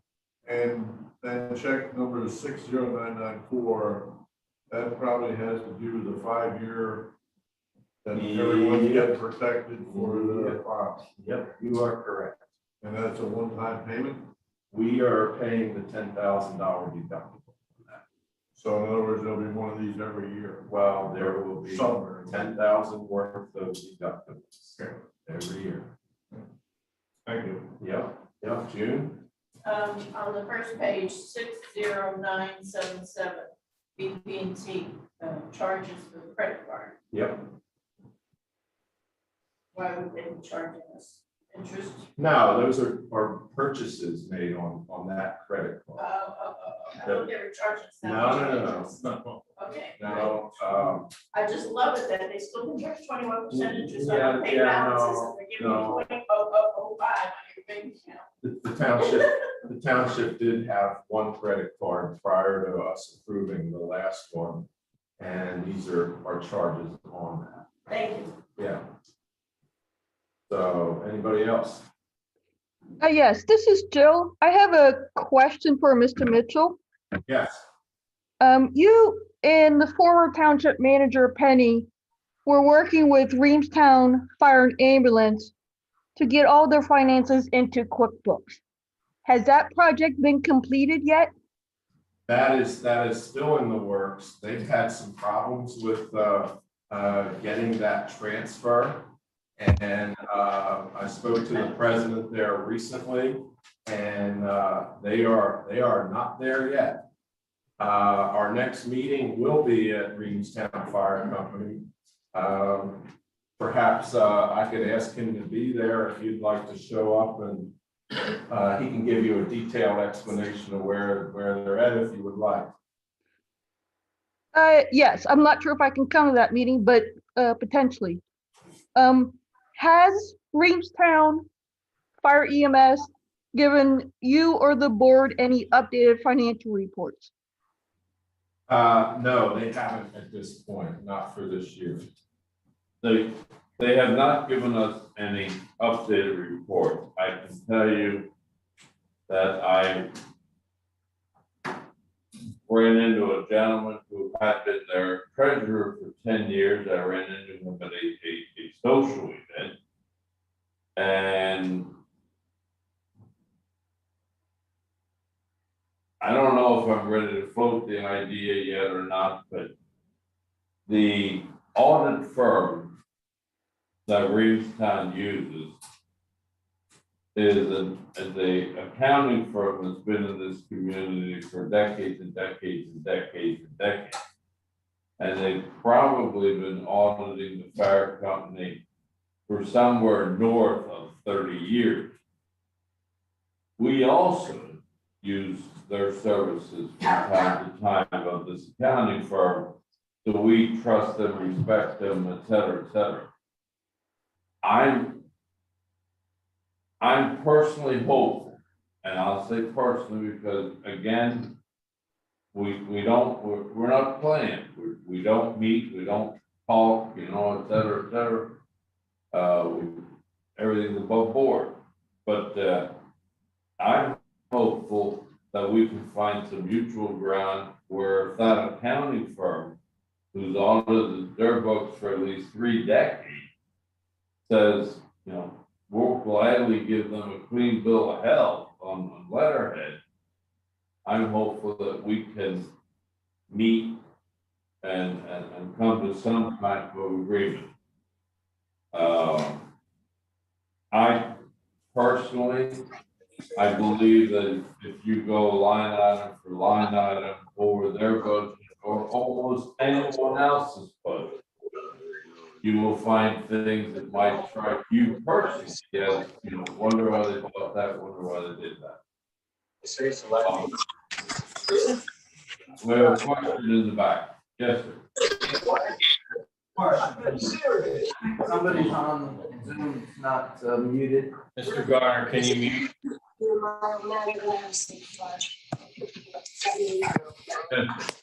Question. Has the Greenstone Fire Company separated the ambulance from the fire company? Not to my knowledge. Not to your knowledge. Yeah.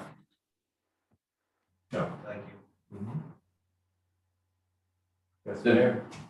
I also use the same accounting firm and it stipulates on their paperwork that their audit is only as good as the information provided to them. They can only go by what information is given to them. So that's a very important fact that you must not eliminate in your reasoning when you decide to give them money from the state, from the township. And I hear you and I agree with you, and I understand. I would be willing to offer up that probably the namesake of that firm who is retired, his father started the firm. His father lived like a block from the fire hall. And I would not be surprised if they haven't handled the fire company's books for many years. I trust them if they see discrepancies year over year. I just, maybe I live in this fantasy world. I trust them that if they see some sort of skewed thing, just like when y'all sit here and look at the bills, you can see something skewed and you say to yourself, why?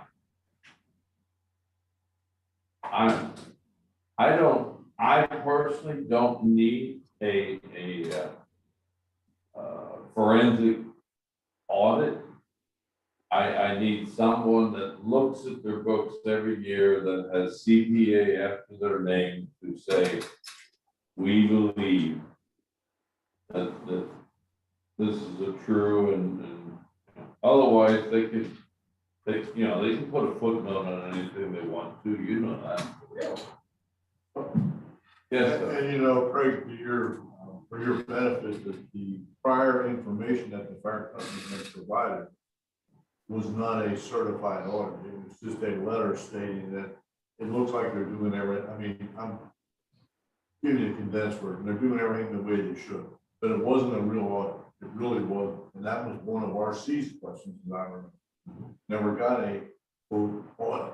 It's just a letter that says, everything looks good, but we never checked the numbers. We didn't do this.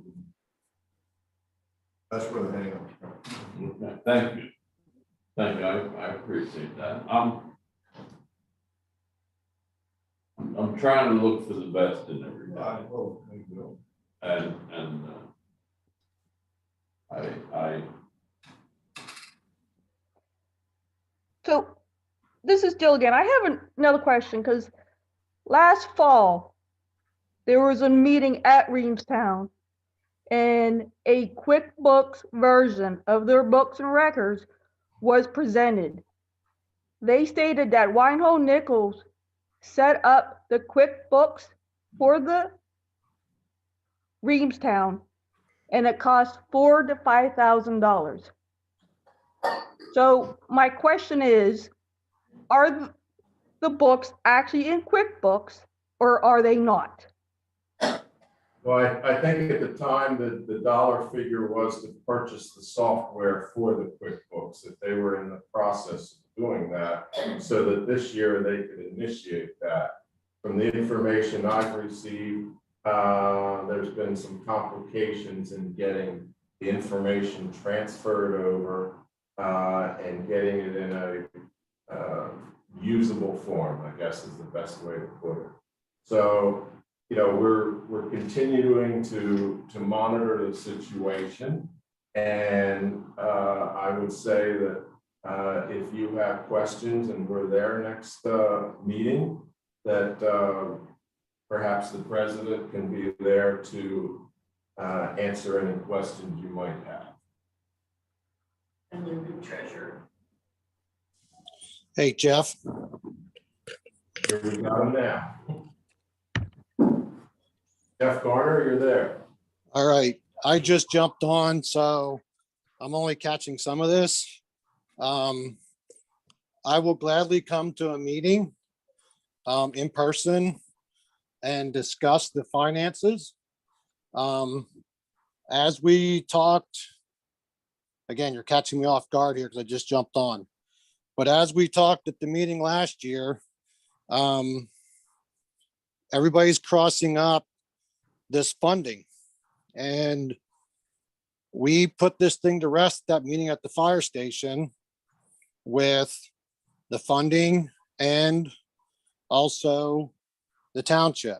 So basically, I guess our point is, why are we being criticized on books now if this thing has been put to rest? The ambulance funding was not in the budget. It wasn't put in the budget. We agreed with that. We were fine with it, so we closed everything out. I'll gladly come to the next meeting and explain how the finances are supposed to be presented for a nonprofit to a municipality. And I think what everybody forgets is that the township does not fund any of the fire departments in the township. So they really have no say in those books. There are forms that can be presented to the township on behalf of the books, but basically there needs to be standard practices between all three departments within the township. Reamstown's being singled out because we asked for the funding for the ambulance. It was not debt reduction. It was to fund the ambulance. That has now been closed. That whole thing was closed last year. So I guess I'm just trying to find out why we keep revisiting this. We have nothing to hide. We will gladly show our books, but we've talked to our accountant. Our books are done by Weinhold and Nickel. I actually just had a conversation with Dean Hoover this evening on some other things. And, you know, there is nothing to hide within our organization. So I guess I'd like to have an understanding of why, you know, this thing surfaces, because I do have a letter from the township that they basically closed the matter as we did at that meeting last year. So it should be a closed item. Yeah, and I guess to your point, that these are donations we're giving to the fire company. They're not asking for reimbursement anymore on any costs that they have had. So, you know, all three fire companies get donations, and I don't know that we ever requested, well, how are you spending these donations? You know, it's, you know, they do what they do with it. You know, when I give a donation to the fire company, I don't say, what are you gonna do with this? I do it and become a member so that, you know, to help them keep going if I ever need them. And the same with the ambulance service. So, you know, from my thought, Jeff, it's, you know, I'm not making the case at all that you're asking for reimbursements. I'm real clear that this is a donation to all the fire companies. Yes, and I understood that. I mean, like I said, I jumped on at the end. So I was not understanding what you guys were talking about, but I assumed it was the donations because figured that was something that was coming up here. And each year, the township does request from the 3 departments, including the ambulance, for a letter of what that would be used for that year. I don't know if that's being requested again this year, but every year that donation has been received, a letter has been presented per the request of the supervisors of what we feel that we would use that donation for. Fair enough. Very good. Any other questions on this topic? Hearing none. Any other questions on this list of bills? We didn't pass that. No, no. Nothing? Okay, if I didn't make the motion, I'll make it again. I make a motion, we approve this list of bills from the general fund for $411,158.99. Second, discussion. All in favor, say aye. Aye. Aye. Both same sign. Motion carried. All right, now we've got the light fund. We have a light fund of $13,222.02. Any questions on that? Hearing none, I make a motion, we approve that. Second, discussion. All in favor, say aye. Aye. Both same sign. Motion carried. And one more feature, a total dollar figure on payroll for the week ending starting date of May 1st, ending date 2 weeks after that, of $104,759.32. So that need not be fixed. Very good. So that concludes my service report. Alrighty. Now, Now, on to old business. Fire Emergency Service Institute. Is there anyone here to speak to that? well, we've been handling that a little bit, that we've been have that on hold. There's a proposal from Jerry Ozog to be a mediator expert on the future of fire services in our township. It's my thought that with us still officially managerless, that we kind of sit back on this a little bit longer. Fair enough. North Reevestown Road and Pearl Harbor Boulevard street lighting previously tabled. I have not received any emails yet. I know it's on their list. You know, I'm not only the detail crash history, but I'm sure that you can, like, say the name of the top 5 intersections, you know, for crashes and whatnot. It's probably difficult to separate that intersection from the Colonel Howard and 272 intersection, or its turning movements are unique enough to. Yeah, I think since they've redirected and put the right out certain ways in, we don't see a lot of crashes there. It just is dark at night.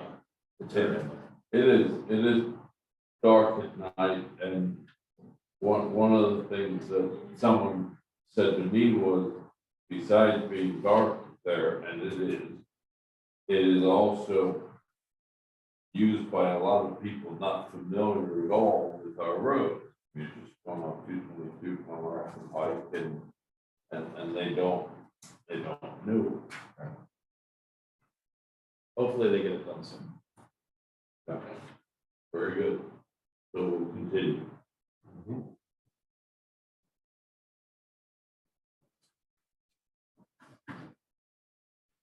Rec board, Eddie.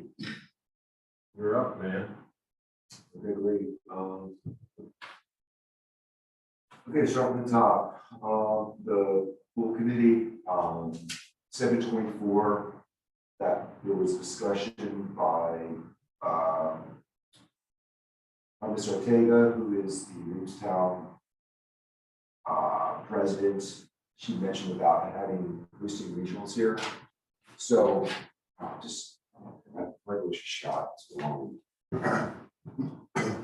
So the pool committee, Ms. Ortega from the Williamstown president pool club, she is reaching out to the other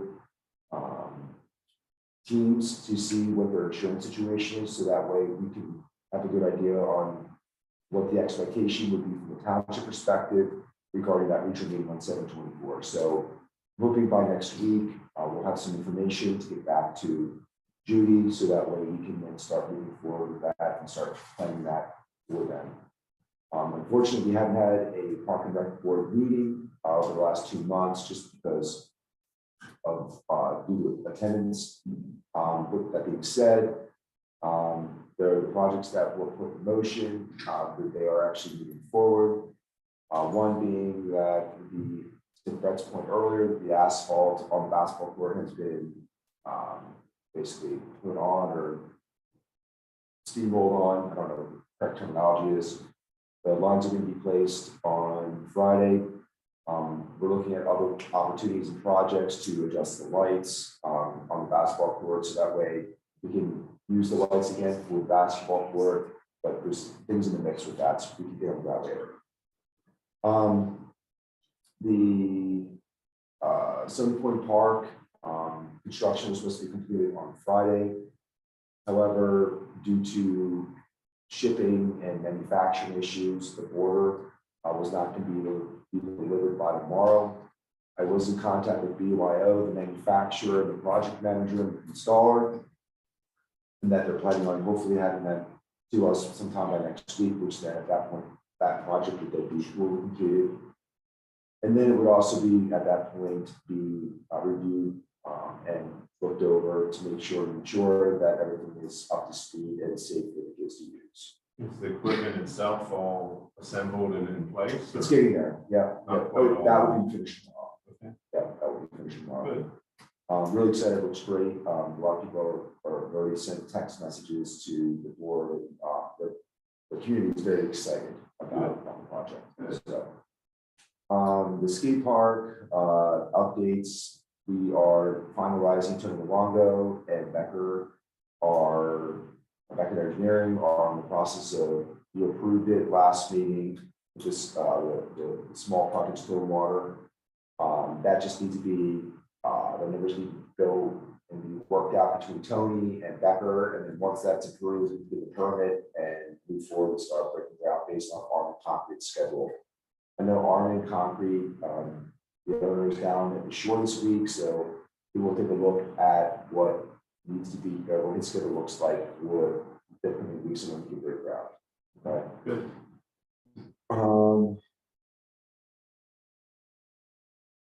I think that's it. Very good. Any questions for Ed? Pool all ready to open?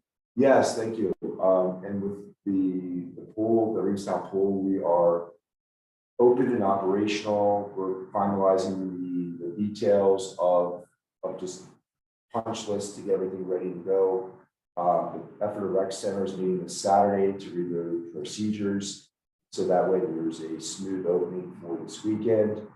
We are not mandating masks. And it is going to be essentially, if you wear a mask, that's great. If you don't want to wear a mask, that's great. We're not going to enforce it, which is, I think, going to be very happy for the constituents of the East Cocalico Township. Great. And that's pretty much it. Yeah, I just want to just give a shout out to Brett, the road crew, Officer Kepley,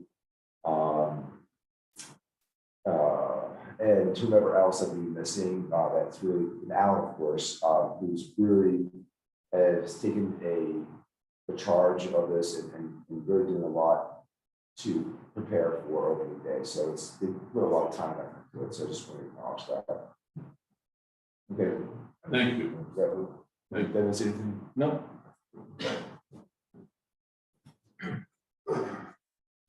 I have another piece under old business.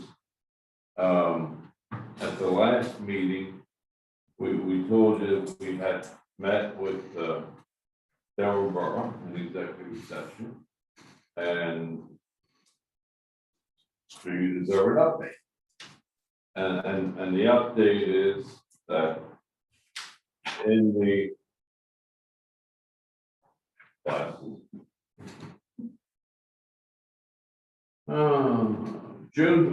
April 14th. It's the run date according to the Leinster media. Hopefully that's accurate. But anyway, there was an ordinance advertised to speak to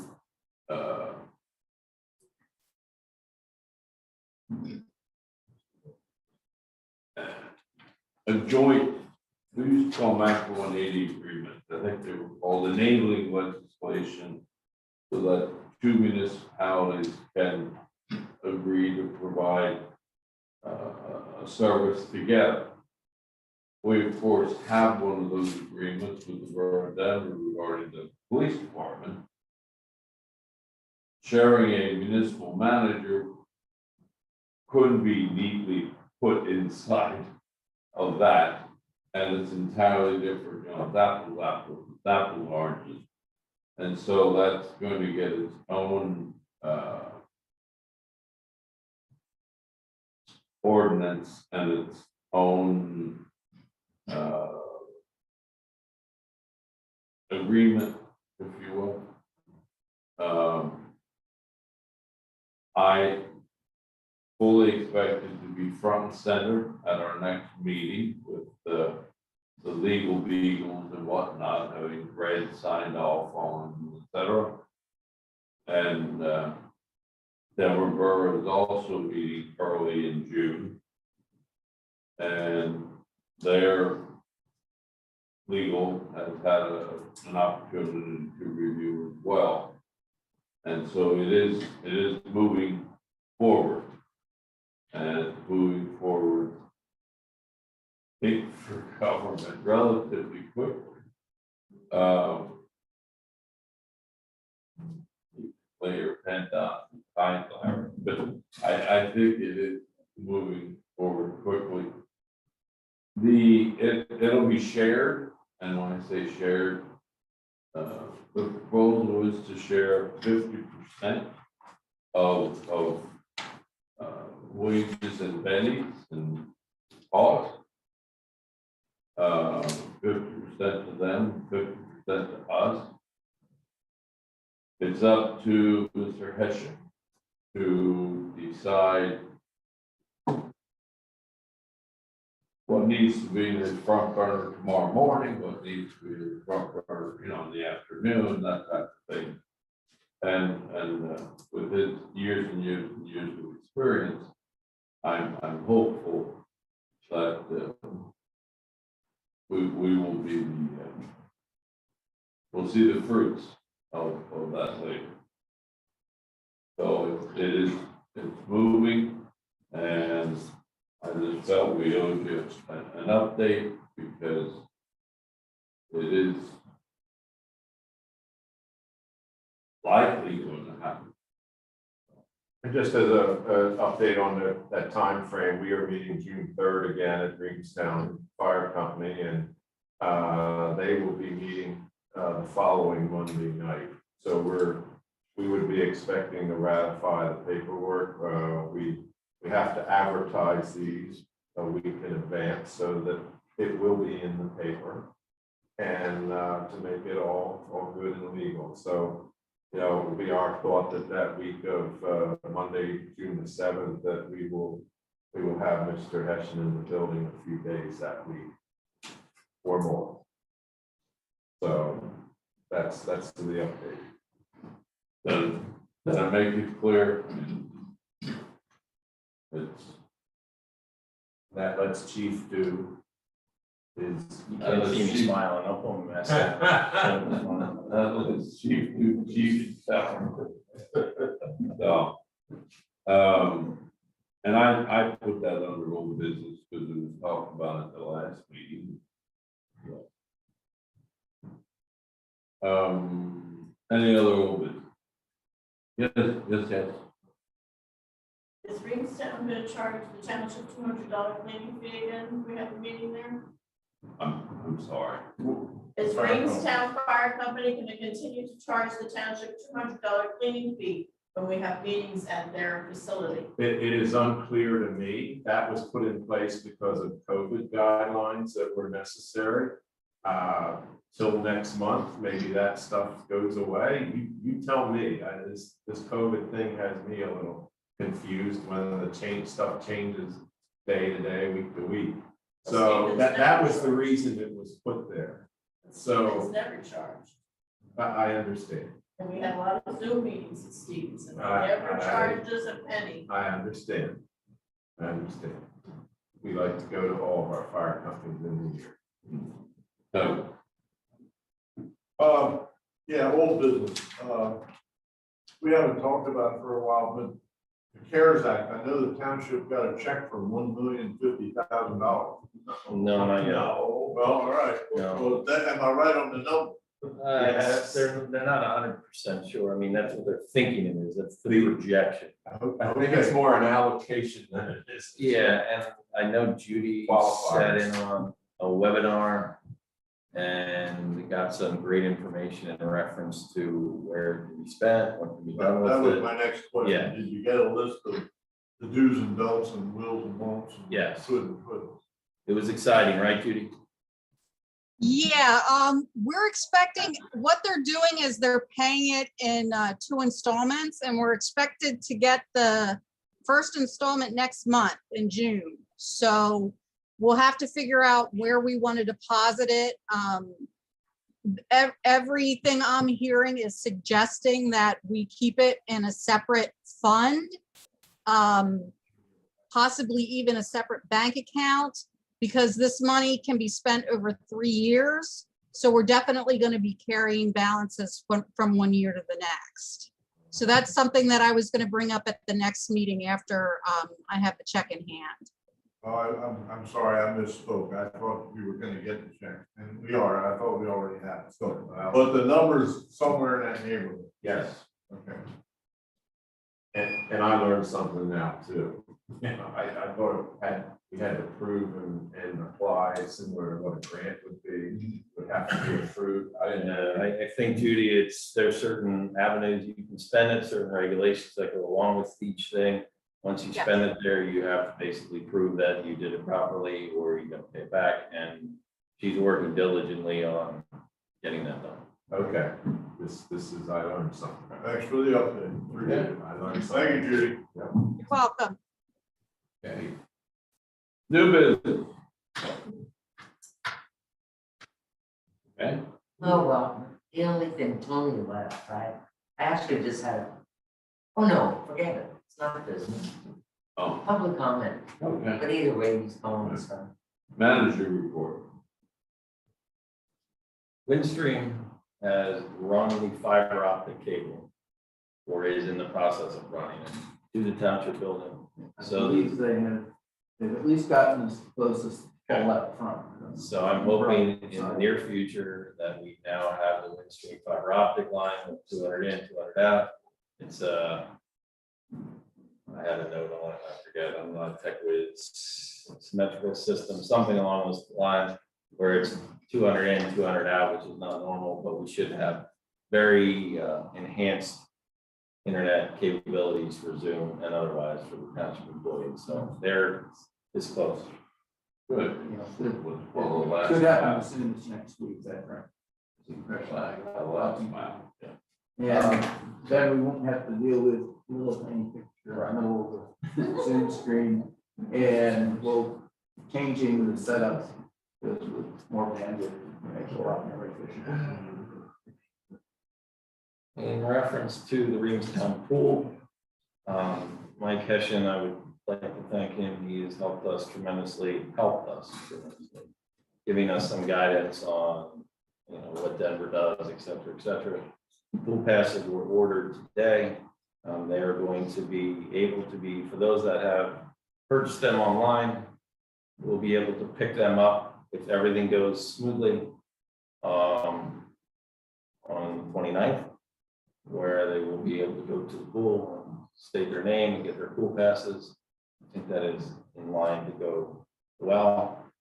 Due to the discussions and with Mr. Fry, the motion that was regarding the effort of RAC handling the chemicals of the pool was reviewed by Mr. Attorney Goodman.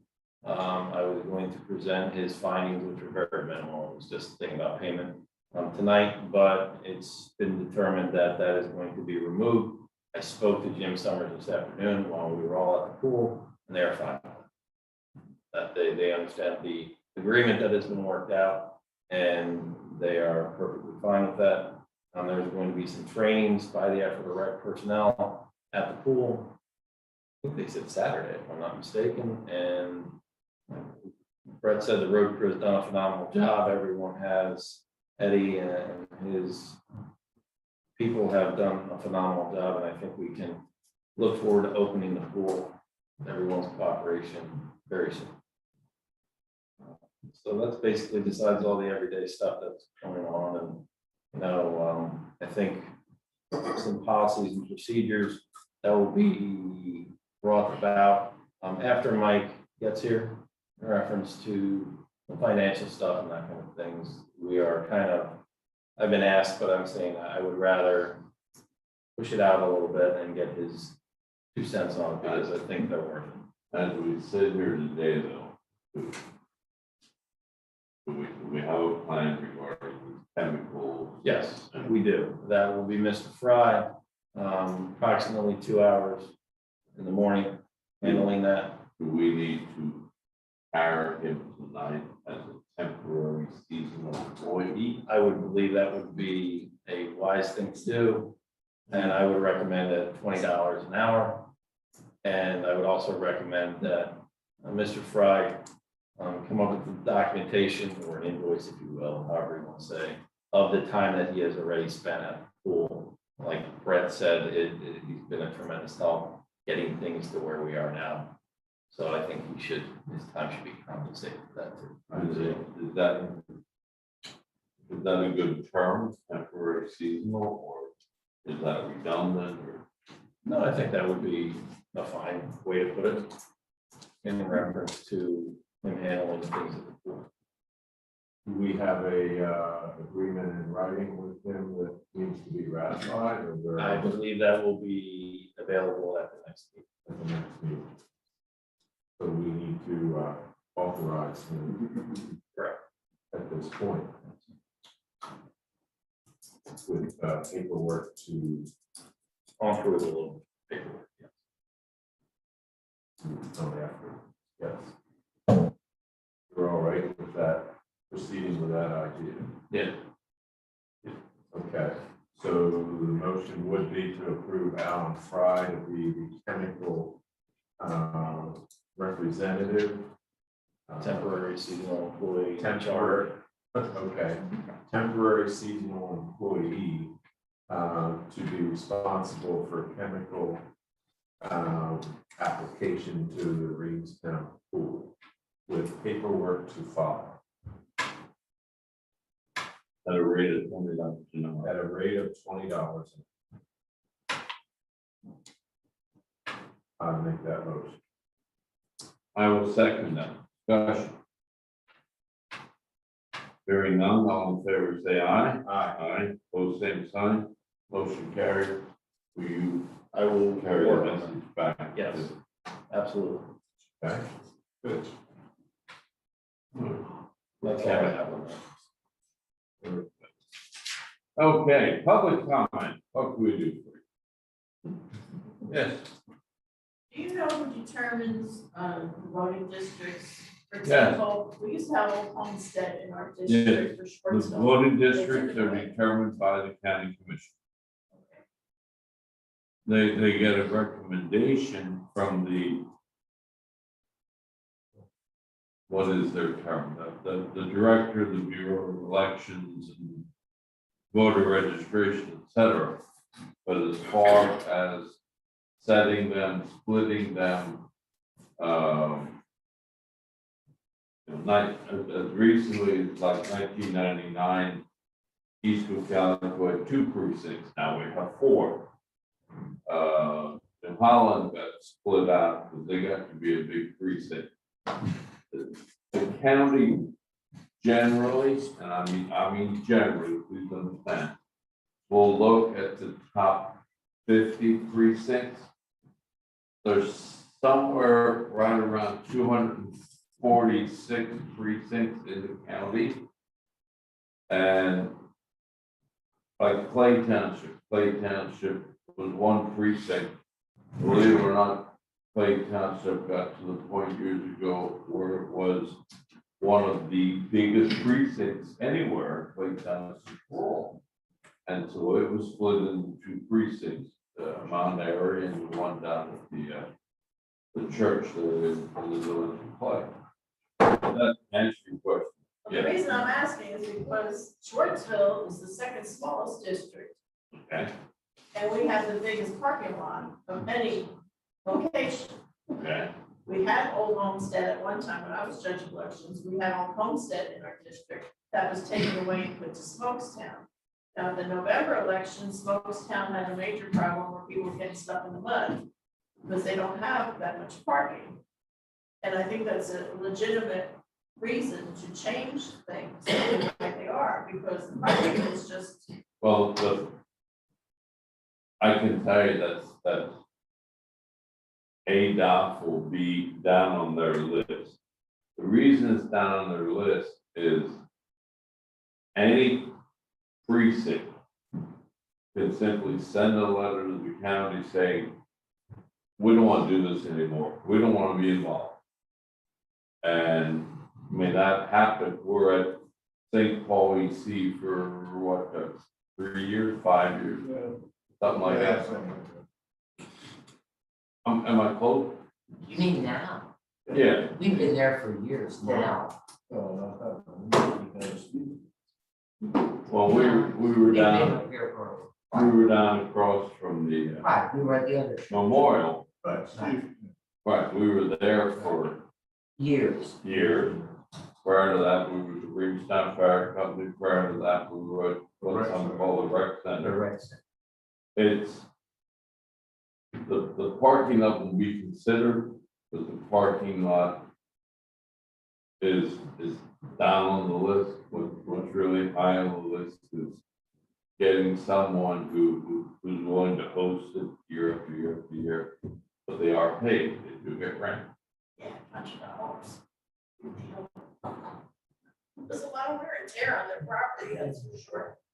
The reason I'm asking is because it's so out of whack. The parking is so different at Peace Church than it is at Denver Borough Right, and Smokestown. right. And they took Old Homestead away from us. So I don't know why they did that, but it just, to me, would make sense to put it back in Schwartzville. Well, again, we are not the body who makes those Right, and that's why I asked who is. county elections. Okay. Well, I'll be going down there tomorrow to audit while they're counting those ballots from Mount Joy. So I'll see if I can bring it up while I'm there. Thank you. Okay. And the other thing I have is, I'm still concerned about the intersection of 272 and Church Street. I would like to know if we'll ever have our engineer here that we can talk about changing the permit process. That's what the PennDOT engineer told me. We want to change the what process? The permit, he told me that the permit process has to be changed. Permit, The permit. The permit that the township has. the original permit for the For the intersection. intersection. He said, we can get that changed, but we have to have the permit changed. And he said, I need to talk to, what's his name, Schick? Yeah. But I'm not gonna call him because I don't want it to be charged to the town that I arbitrarily called him, but I would like him to, I would like you guys to get into this and just make that simple change. Make a right-hand turn off of 272 onto Church Street and change that direction. On the left-hand turn lane coming out of Denver, make that just a left-hand turn lane and make the other lane for a straight and right turn. That would solve an awful lot of the traffic problems there. The whole intersection has to be redesigned. And I Yeah, think but this that's, is just a simple fix. I don't know that just because the permit process changes that turn lane can be changed that easy. It's not like snapping fingers, if I understood it. It would have to go through a whole study and process. And I think the last time Mr. Schick was here, his estimate was $1 million. Redesign. Yeah, so it's, I don't know that they're gonna let you turn off the shoulder of 272. I can't imagine that they would ever let you turn off the shoulder. We can do that now with 272 and 897. Correct. And you can do it at North Reading Road and Church Street if you're coming north on North Reading. Right. And Not just, necessarily let's the get this safest. ball rolling, because if you just keep saying, well, that's the way it's always done. I hate that answer. And things could be improved, and it doesn't take a rocket scientist to figure this out. Well, you know, and I agree with the chief, you are dealing with the state, the Commonwealth, and they have some very strange rules. They sometimes don't use common sense at all, I'll just say that. That's for And sure. we've been fighting that thing for years, and it's gonna cost them money to change, it really is, it's not, I it's more than a remember, stroke of a pen. I remember telling at the last meeting, there was a supervisor, Cocalico, who was a top shelf gentleman, an excellent negotiator, loved by everyone. And Clyde put his heart and soul into it. Couldn't get him to budge. Well, maybe there's different people now at PennDOT than there were then. The problem, that's the problem. It's a slow process. But no process is worse than slow process. There's no process now. Anything else for public comment? Hearing none, announcement. Next supervisor's meeting is to work full time. Is Thursday, June the 3rd, 7:00 p.m. It's an in-person public meeting to be held at the Reevestown Fire Company, 12 West Church Street, Reevestown, PA. We're still not exactly sure whether it'll be available Zoom. It's unlikely because we weren't able to get into Wi-Fi last time we were there. In person also.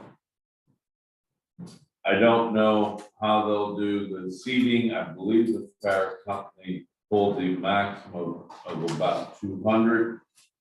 I think. But we'll come early, come on. Be in that first 200 in the door. Yes. All right. Do I have a motion to adjourn? Yes, you do. Second. Discussion, all in favor, say aye. Aye. Aye, motion carried. 9:26 p.m. We are adjourned. Agree, we have. Oh. We all get to make a noise going. Oh.